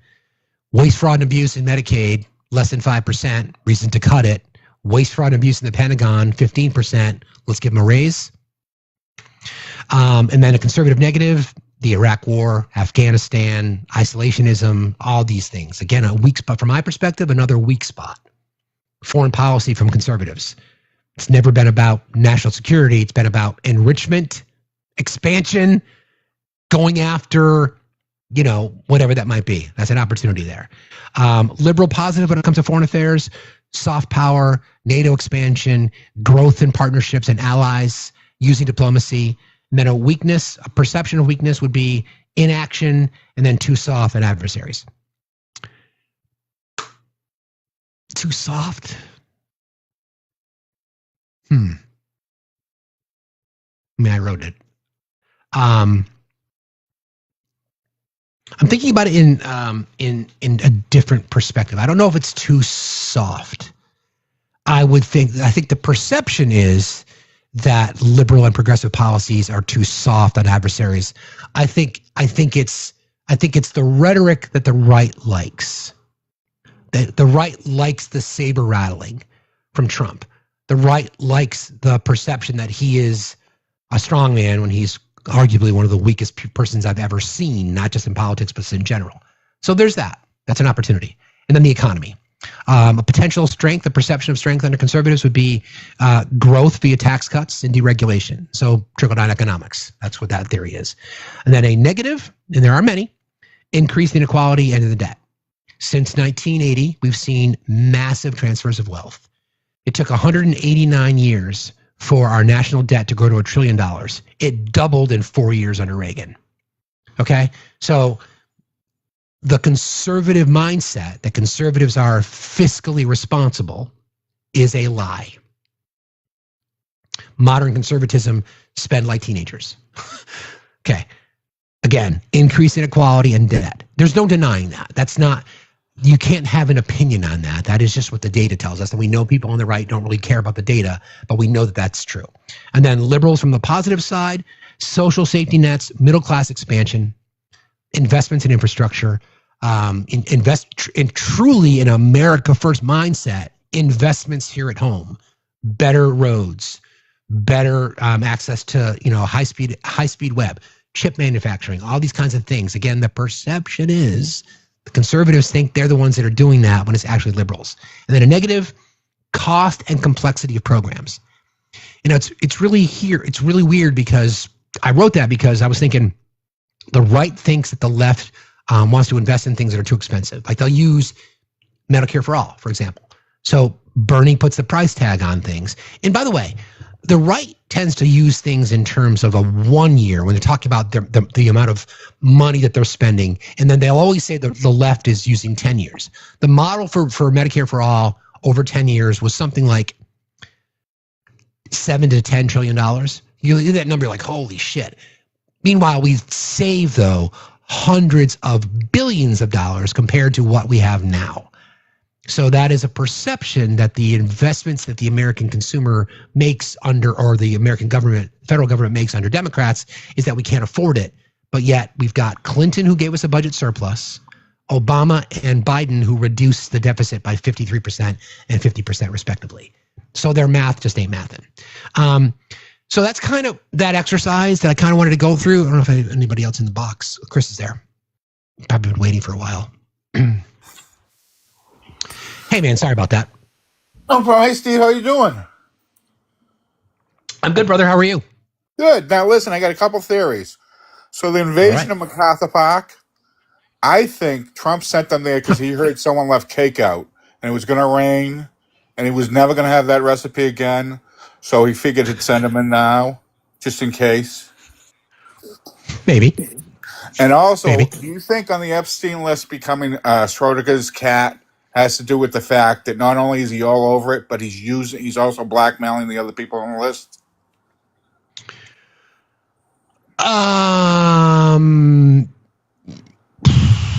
Well, that's Alex Jones's theory.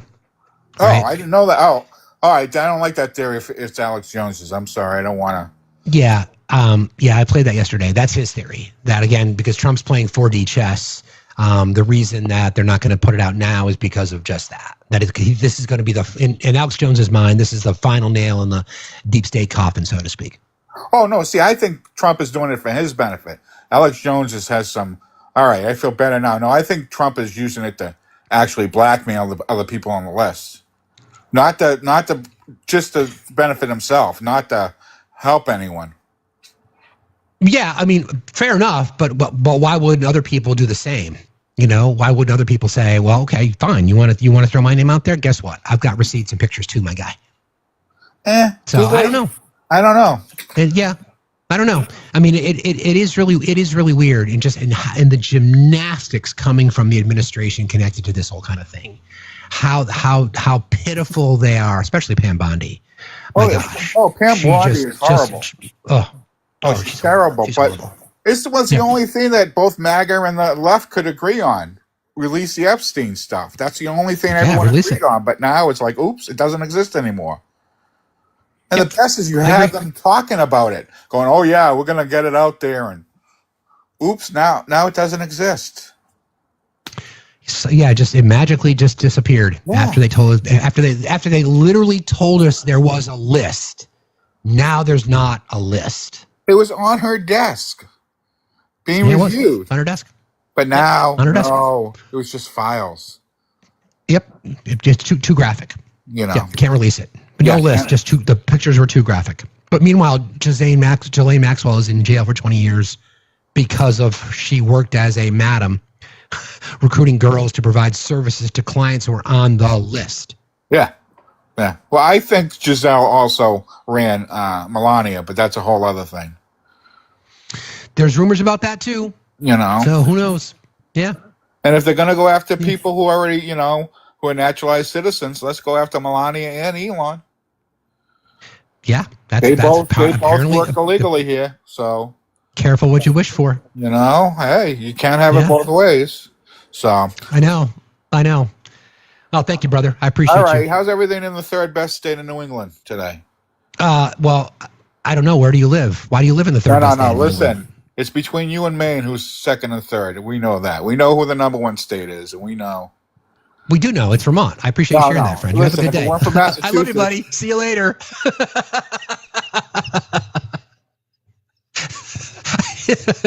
Go Sox.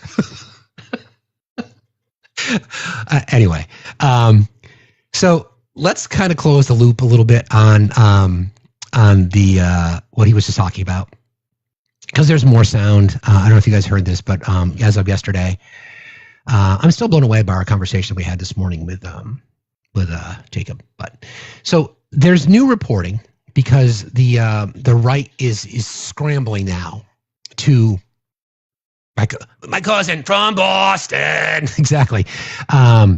Dude, go to the dunk. Whatever, dude. Because the DOJ is now under a lot of heat and they need something to change, to avert the eyes, the Sauron gaze, right? We need to make sure that they're not looking at us. We need to make sure that we still have credibility as an institution. So to throw some red meat at their base, what they have decided to do is this. Well, now there's this. The FBI has launched criminal investigations into former FBI Director James Comey and the former director of the CIA, John Brennan. Justice Department sources tell Fox News Digital the probes are related to potential wrongdoing related to the Trump-Russia investigation. That includes allegations of making false statements to Congress. One more time. Well, now there's this. Hold on. The FBI has launched criminal investigations into former FBI Director James Comey and the former director of the CIA, John Brennan. Justice Department sources tell Fox News Digital the probes are related to potential wrongdoing related to the Trump-Russia investigation. That includes allegations of making false statements to Congress. Okay, so interesting, right? So we know that Kash Patel had a list. We know that Donald Trump referred to himself as revenge or the Redeemer, retribution, right? We know that. He talked about that. So you're investigating John Brennan, who used to be your CIA director, right? Was he chief of staff at one point too? I don't remember. And then James Comey.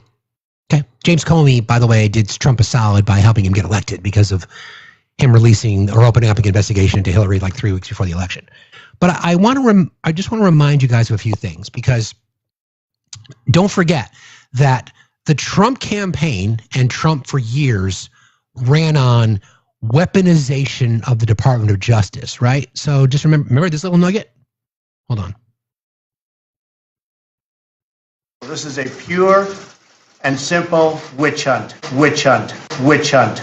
Today, federal agents raided the home and office of President Trump's personal attorney. Witch hunt, Witch hunt. witch hunt, witch hunt. Witch hunt. A former lawyer is now the first person sentenced in special counsel Robert Mueller's Russia investigation. And I have this witch hunt constantly going on for over 12 months now. Former Trump campaign aide Rick Gates is expected to plead guilty today. Witch hunt, witch hunt, witch hunt. The major indictment unfolding today in the Russia investigation, 13 Russian nationals and 3 Russian companies accused of a massive effort to meddle in the election. The Russia investigation, politically motivated witch hunt. There are new charges tonight against the president's former campaign chairman and a longtime business associate. Pure and simple witch hunt. Trump's former national security advisor, Michael Flynn, says that he is cooperating with the special counsel's probe into possible cooperation between the Trump campaign and the Russian government. To me,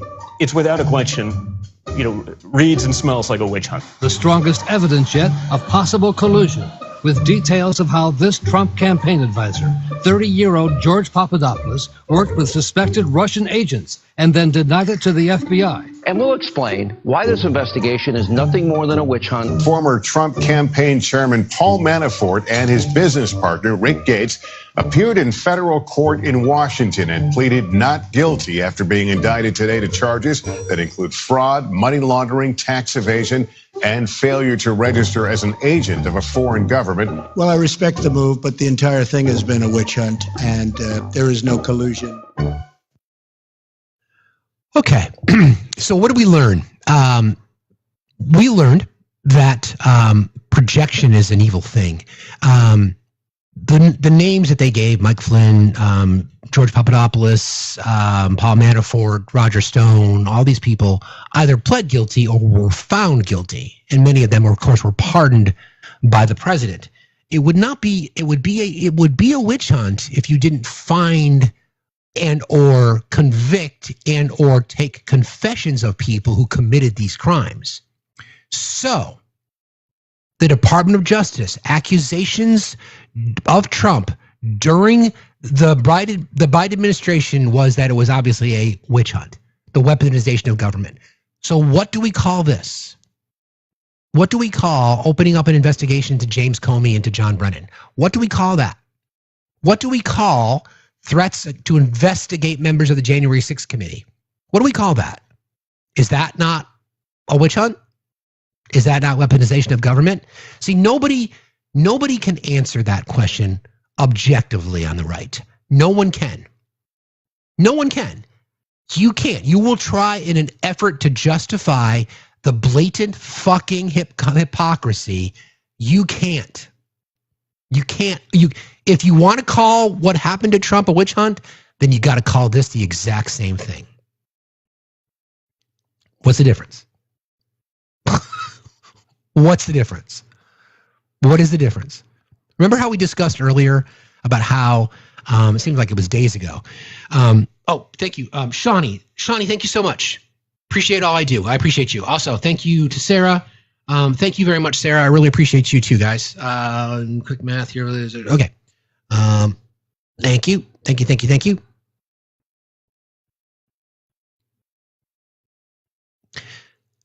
Okay.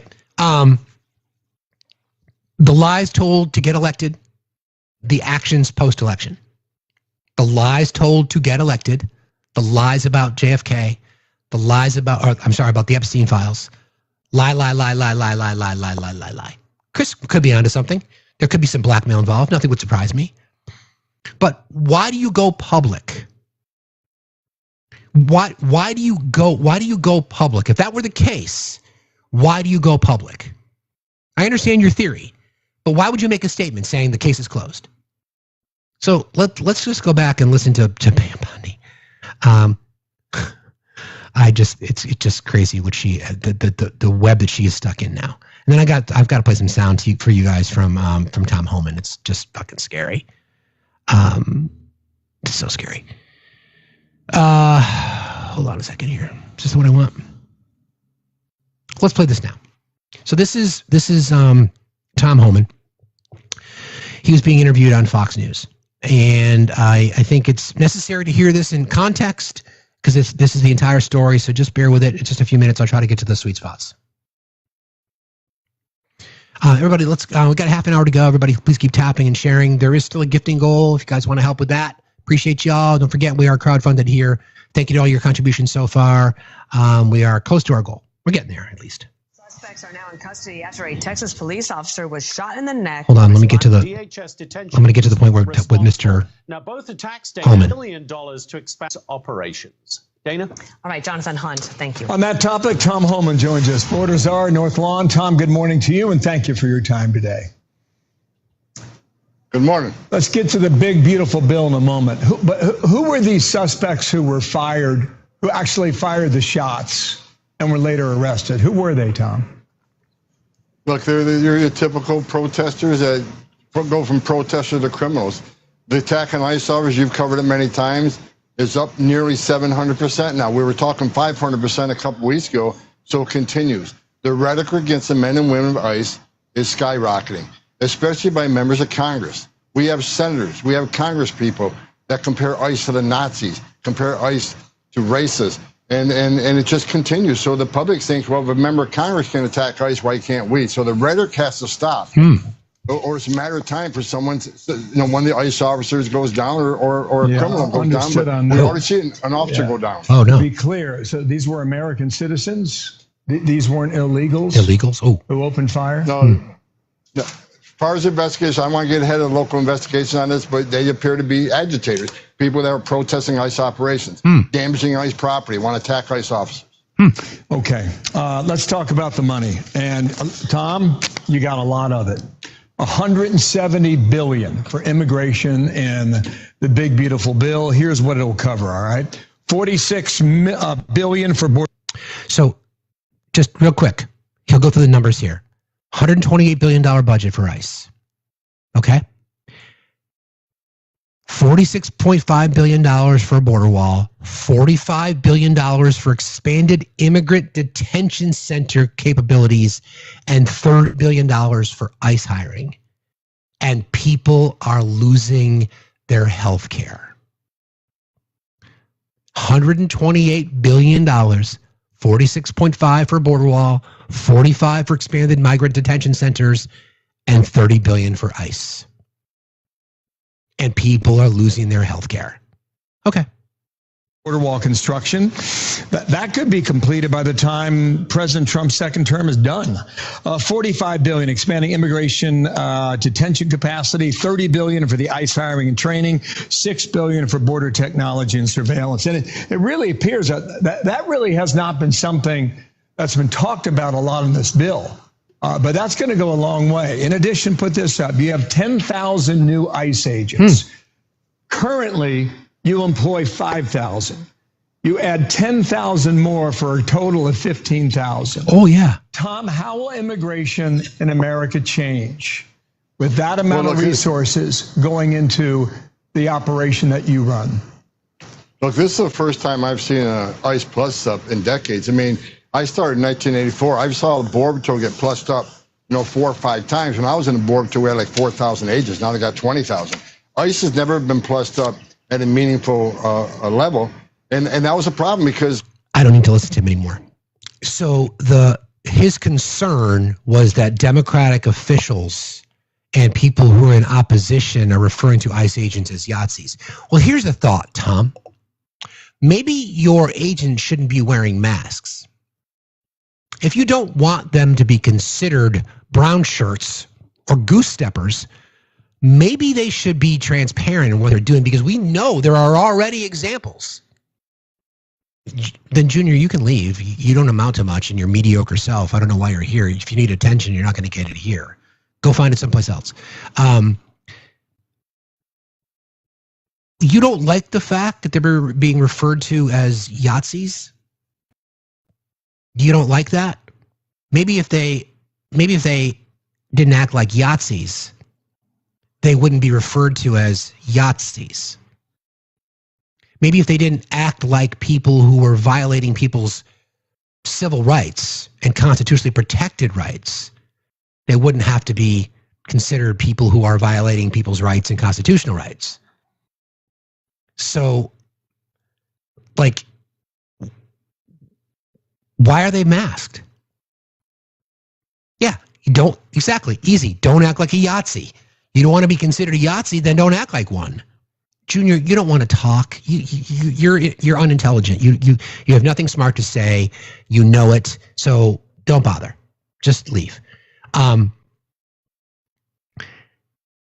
What I find hilarious in what he just said, first of all, he sounds as dumb as a post. But celebrating the budget that they just got, 5,000 ICE agents to 10,000 ICE agents. They walk around every single day saying that the border is closed and secured. Then why do you need all the people?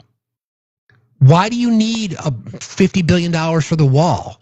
Why do you need all this surveillance equipment? Why do you need any of this shit if the border is closed? Why? Because people like Junior Theo, who are ignorant, still believe that there's a problem at the border, even though the people that are telling them that they voted for don't. I'm not bringing you up, Junior. You're just a waste of time. Nobody wants to hear your nonsense. So you can just leave. You can just leave, or we'll just mute you. It's your call, because you're just a waste of our time, right? How are you ignorant? I've only got a half an hour left of the show, my guy. Or I don't want to misgender you, so I don't know. I'll just call you they. You get what you pay for, friends, right? you get what you pay for. We live in a world now where it doesn't matter what Trump says. It doesn't matter what Tom Homan says. It doesn't matter what Kristi Noem says. It doesn't matter what any of them say. At least we got a guest this morning who was a little bit more honest. I said, so Trump lied to you? He's like, I don't care. So you don't care. You just don't care that you were lied to. You just don't give a shit. So let's close the loop on a couple of things. Hold on one second here. Thank you. Thank you, Cookie. Appreciate you, friend. Thank you, Lakeisha. You're so very, very kind. let's do this. We're getting there, friends. We're knocking it out. It's hard to do. Full service. What would that be? 80. Okay. All right. 81. All right. Thank you. Okay. So just a few more things to kind of get to before we finish today. So this is Pam Bondi from April 2025. I want to play this to you because I want to make sure. No, Theo, you lost. This is from April 2025. I think it's necessary again. I want to make sure that we are playing these kinds of things because they're going to do everything they can to move this to the dustbin of history. So this was Pam Bondi from April of this year. Will make you sick. 200 victims. 200.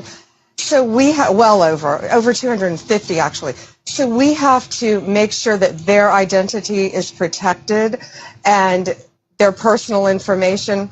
But other than that, I think tomorrow, the personal information of victims. Other than that, I think tomorrow, Jesse, breaking news right now, you're going to see some Epstein information being released by my office. What you're going to see, hopefully tomorrow, is a lot of flight logs, a lot of names, a lot of information. But it's pretty sick what that man did, along with his co-defendant. Oh, along with his co-defendants. Oh, Donald Trump was a co-defendant in Katie Johnson's case against allegations that she filed a lawsuit against Trump and Jeffrey Epstein. So just a couple more details here. There's this. I want you to hear Pam here try to scramble because there's this in the report. They claim that there was a minute of videotape missing, right? Why do they all sound like they just got braces? It's weird. It might be a side effect of the Mar-a-Lago makeover. So this is crazy. Let me do this first. Let me see if I have this sound. This is not that one. I don't want to listen to his voice on that tape. I want to listen to it on. Do I have it? I think I do. Hang on one second. I'll find it for you. All right. So this is the same press conference. Okay. So remember that the promises were made. Mr. Trump said, when asked in a 60 Minutes interview, would you release MLK? Would you release the JFK? Yes, yes. And when asked about Trump, he's like, yeah. Or Epstein, he's like, yeah, maybe. So Pam Bondi was getting grilled in this cabinet meeting yesterday, and she needed a lifeline. So she phoned a friend. So could you say why there was a minute missing from the jailhouse tape on the night of Saturday? Yeah, sure. Pam, could I just interrupt for 1 second? Are you still talking about Jeffrey Epstein? Oh. This guy's been talked about for years. You're asking, we have Texas, we have this, we have all of the things. And are people still talking about this guy, this creep? That is unbelievable. Do you want to waste the time and do you feel like answering? I don't mind answering. I mean, I can't believe you're asking a question on Epstein at a time like this where we're having some of the greatest success and also tragedy with what happened in Texas. It just seems like a desecration, but you go ahead. Sure. So, my guy, y'all talked about Hunter Biden's dick for 4 years. It's only been 4 days for the Epstein client list, so we got plenty of time. Don't you worry. We got you, boo. Voted for us. So this is the sound that I wanted to play as Pam is trying to navigate through this hellscape that she's created herself. So this is what, if this makes sense to you, if you guys can understand this, if you guys can understand what she's saying here, you let me know, because I don't get it. Same press conference when she's talking that Mr. Trump had to come to her rescue. Here you go. Every year, every night, they redo that video. It's old, from like 1999. And the minute missing from the video, we released the video showing definitively.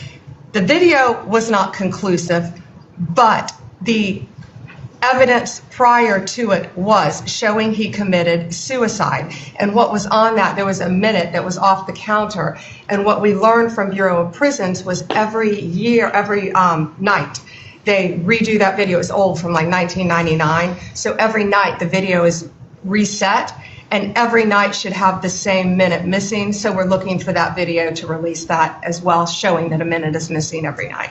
And that's it on Epstein. What?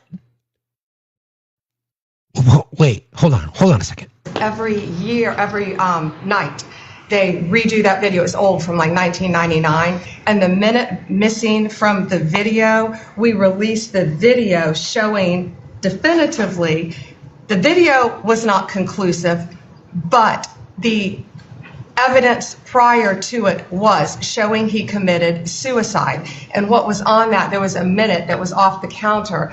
And what we learned from Bureau of Prisons was every night, they redo that video. It's old, from like 1999. So every night the video is reset, and every night should have the same minute missing. So we're looking for that video to release that as well, showing that a minute is missing every night. And that's it on Epstein. I know what it was. You see, the clock was flashing midnight on their Betamax. That's why the minute was missing. They didn't get a chance to reset it fast enough. That's why. How convenient. So I found this person, her name is Sarah Haynes, and she did, I like the way that she broke this down. She was talking about just some of the oddities connected to statements like that. So here you go. This is, I think this, some things I didn't even think about here about prison policy specifically. Here you go. Conspiracy is in the idea that there was a list or that there were famous names on it. Yeah. But something is still not right about this case. And I mean, there are some major, I tend to look at what I'm told and then look at the evidence I'm given and then decide. I don't go around trying to find new paths to there, but this man received a 2008 deal that actually violated federal victims' rights laws. The people making the deal are lawyers. They know the laws. Somehow he got this deal. You have the video from the hallway outside his cell missing a minute. You have guards that admitted to falsifying records. You have him taken off suicide watch when he attempted it the week before, and you have them removing his cellmate the night before, which violated the jail's procedures. Right. That to me is enough evidence for me to say something's not right here. Yeah. Right? So all these little things that legacy media is not covering necessarily, all these little things, right?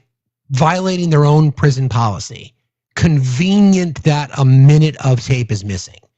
And Pam Bondi's argument was just nonsensical. Like that minute is always going to be missing? No, the minute exists. The minute is not missing.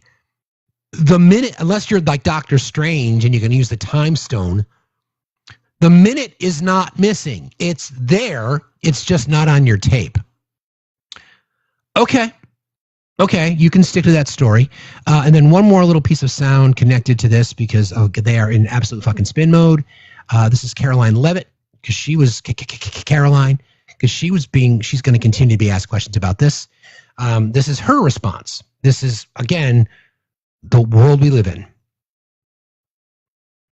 I have now concluded there was no Jeffrey Epstein client list.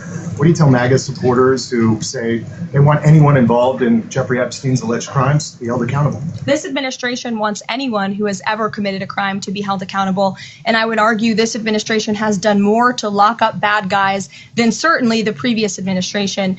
And the Trump administration is committed to truth and to transparency. That's why the Attorney General and the FBI Director pledged at the president's direction to do an exhaustive review of all of the files related to Jeffrey Epstein's crimes and his death. And they put out a memo in conclusion of that review. There was material they did not release because, frankly, it was incredibly graphic and it contained child pornography, which is not something that's appropriate for public consumption. But they committed to an exhaustive investigation. That's what they did, and they provided the results of that. That's transparency. Follow up on that, sure. Caroline. Okay, so. By the way, no cross. No cross for that statement. So their argument now is Pam Bondi told us that there was a list. Let's just go back. Let me just double check on a couple things real quick here. I just want to make sure I got my facts straight because it's hard to keep them straight these days. So let's just make sure we have exactly what it was that Pam Bondi told us. Where's that? Okay, listen to this. Hold on. This will make you sick. 200 victims. 200. So we have, well over 250 actually. So we have to make sure that their identity is protected and their personal information. But other than that, I think tomorrow, the personal information of victims. Other than that, I think tomorrow, Jesse, breaking news right now, you're going to see some Epstein information being released by my office. What you're going to see, hopefully tomorrow, is a lot of flight logs, a lot of names, a lot of information. But it's pretty sick what that man did, along with his co-defendant. Flight logs, names, a lot of information, what that man did along with his co-defendants. Flight logs, names, lots of information, 200 victims. So what should that then tell us? Flight logs, names, lots of information, in addition to the victims. Okay, so there's that. And then Triple K tells us this. DOJ and FBI have now concluded there was no Jeffrey Epstein client list. What do you tell MAGA supporters who say they want anyone involved in Jeffrey Epstein's alleged crimes to be held accountable? This administration wants anyone who has ever committed a crime to be held accountable. And I would argue this administration... Anyone? Anyone. Okay. Has done more to lock up bad guys than certainly the previous administration. And the Trump administration is committed to truth and to transparency. That's why the Attorney General and truth and transparency. I know why she's not wearing her cross. The FBI director pledged at the president's direction to do an exhaustive review of all of the files related to Jeffrey Epstein's crimes and his death. And they put out a memo in conclusion of that review. There was material they did not release because, frankly, it was incredibly graphic and it contained child pornography, which is not something that's appropriate for public consumption. But they committed to an exhaustive investigation. That's what they did, and they provided the results of that. That's transparency. Follow up on that, Sure. Caroline. Okay, is really that's what transparency is? That's what transparency is. So again, just a little bit more to this. Just want to make sure we're all on the same page. What is the midterms? Hold on. What is it we're talking about here? Just want to make sure I'm painting this picture one more time. This is Pam's explanation of the missing minute. Every year, every night, they redo that video. It's old, from like 1999. And the minute missing from the video, we released the video showing definitively. The video was not conclusive, but... Wait, the video is definitive, but the video is not conclusive. Okay. The evidence prior to it was showing he committed suicide. And what was on that, there was a minute that was off the counter. And what we learned from Bureau of Prisons was every year, every night, they redo that video. It's old, from like 1999. So every night the video is reset, and every night should have the same minute missing. So we're looking for that video to release that as well, showing that a minute is missing every night. And that's it on Epstein. Okay, and then Mr. Trump wasn't too happy because there was a follow-up question. And also, could you say why there was a minute missing from the jailhouse tape on the native set? Yeah, sure. If Pam, could I just interrupt for 1 second? Nope. Are you still talking about Jeffrey Epstein? This guy's been talked about for years. You're asking, we have Texas, we have this, we have all of the things. And are people still talking about this guy, this creep? That is unbelievable. Do you want to waste the time, and do you feel like answering? I don't mind answering. I mean, I can't believe you're asking a question on Epstein at a time like this, where we're having some of the greatest success and also tragedy with what happened in Texas. It just seems like a desecration, but you go ahead. Sure, sure.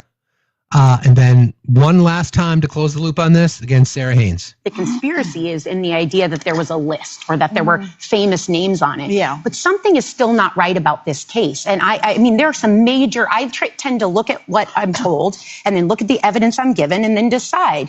I don't go around trying to find new paths to there, but this man received a 2008 deal that actually violated federal victims' rights laws. The people making the deal are lawyers. They know the laws. Somehow he got this deal. You have the video from the hallway outside his cell missing a minute. You have guards that admitted to falsifying records. You have him taken off suicide watch when he attempted it the week before, and you have them removing his cellmate the night before, which violated the jail's procedures. Right. That to me is enough evidence for me to say something's not right here. Yeah.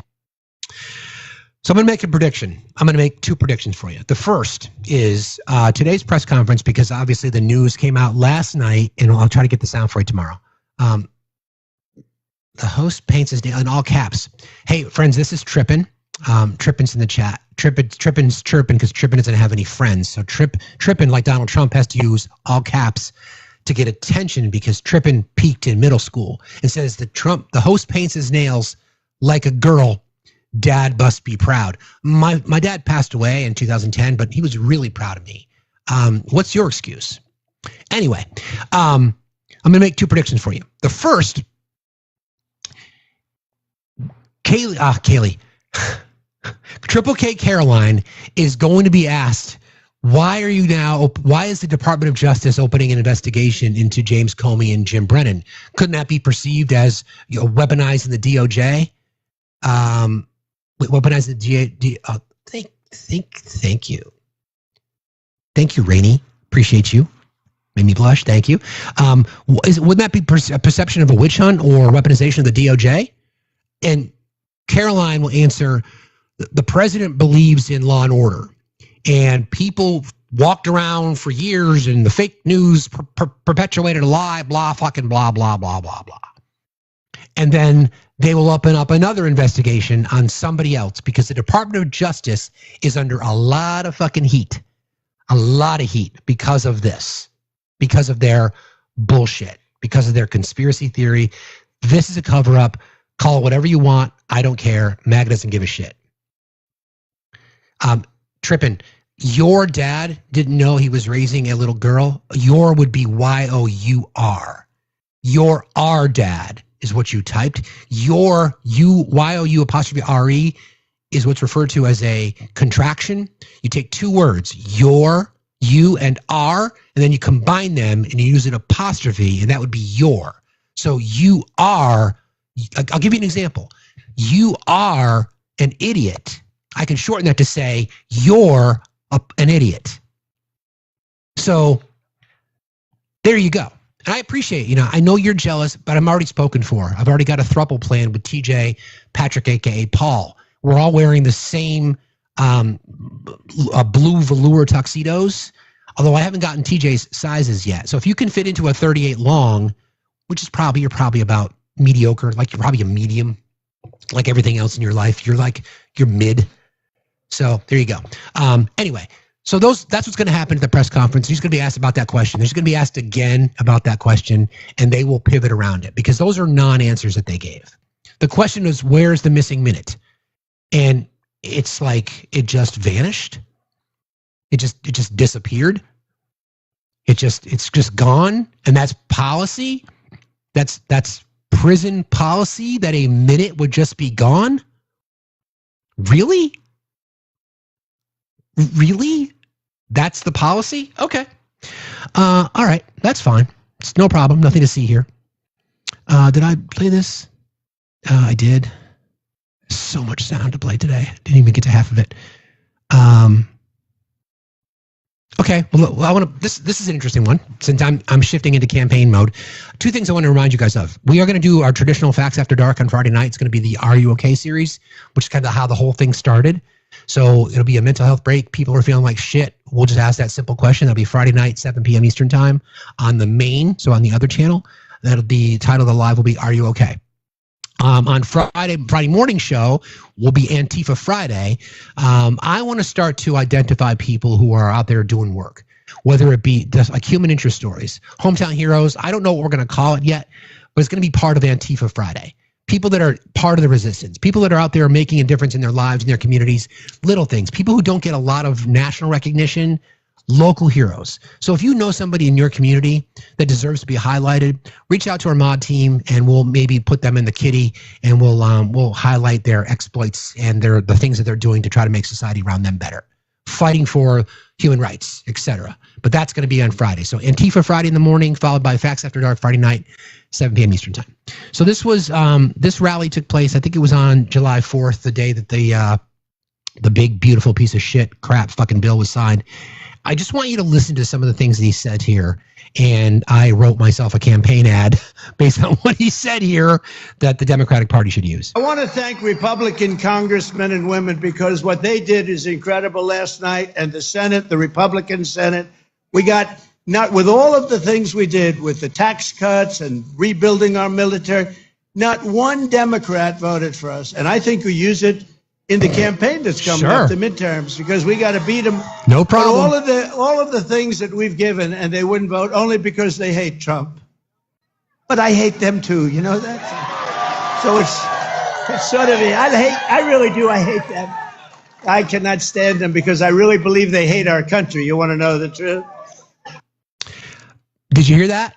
Did you hear that campaign ad? Hear it again. I want to thank Republican congressmen and women because what they did is incredible last night. And the Senate, the Republican Here's Senate, the sound right here. We got, not with all of the things we did with the tax cuts and rebuilding our military, not one Democrat voted for us. And I think we use it in the campaign that's coming up, the midterm. Okay. Sounds good to me. Sounds great to me. Not one Democrat voted to take away Medicaid not one Democrat voted to take away SNAP benefits. Not one Democrat voted for rural hospitals to be closed. Not one Democrat voted to expand ICE, the police state. Not one Democrat voted for corporate tax cuts. Not one Democrat voted for the rich to get richer on the backs of the poor. Not one Democrat voted to allow judges to reduce judicial authority. Not one. Not one Democrat voted to raise the defense budget by $150 billion. Not one Democrat voted to expand DHS budget when both of those agencies committed fraud at a rate of 15%. Not one the Democrat voted for the big, beautiful bills, waste, fraud, and abuse. Not one. Special thank you to Joanne. Joanne, thank you so much because Joanne's contribution allowed us to hit our goal. So thank you so much for that, Joanne. I really, really appreciate that. You guys are amazing. You wanted to make sure I hit my goal. Thank you so very, very much. You guys are incredibly kind people. Also, thank you to ANCD, to Jamie, to Lakeisha, to Sarah. You guys are amazing. I thank you guys very, very much. We appreciate you all very, very much. That's a wrap today, friends. Mods, who are we going to raid? Who do you guys want to raid today? Who's live? Our usual people that are live. There's a great meme that's coming around right now. Dan Bongino and Cash Patel saying, we found out that Jeffrey Epstein never existed. Thank you. That Jeffrey Epstein never existed. Pickles is live? Is Pickles live, guys? If that's Pickles is live. Everybody, we're going to rate Pickles. Tell them we said hello. Tell them that we said hello. Thank you guys again very, very much. We'll be back on our main tomorrow. I want to appreciate you all for being here. I know that was kind of a lot to kind of go through today. We spent an hour and a half, almost 2 hours, trying to change somebody's mind. I don't know if we did. Hopefully he'll sit and listen in his privileged state. And then the comparison between why I believe conservatives are the problem. Conservatives have always been the problem. We're trying to make a difference here. We're going to stand and fight every single day. Join us in the fight because we got a lot of work to do. I appreciate you all very, very much. Love you, mods. Go rate Pickles.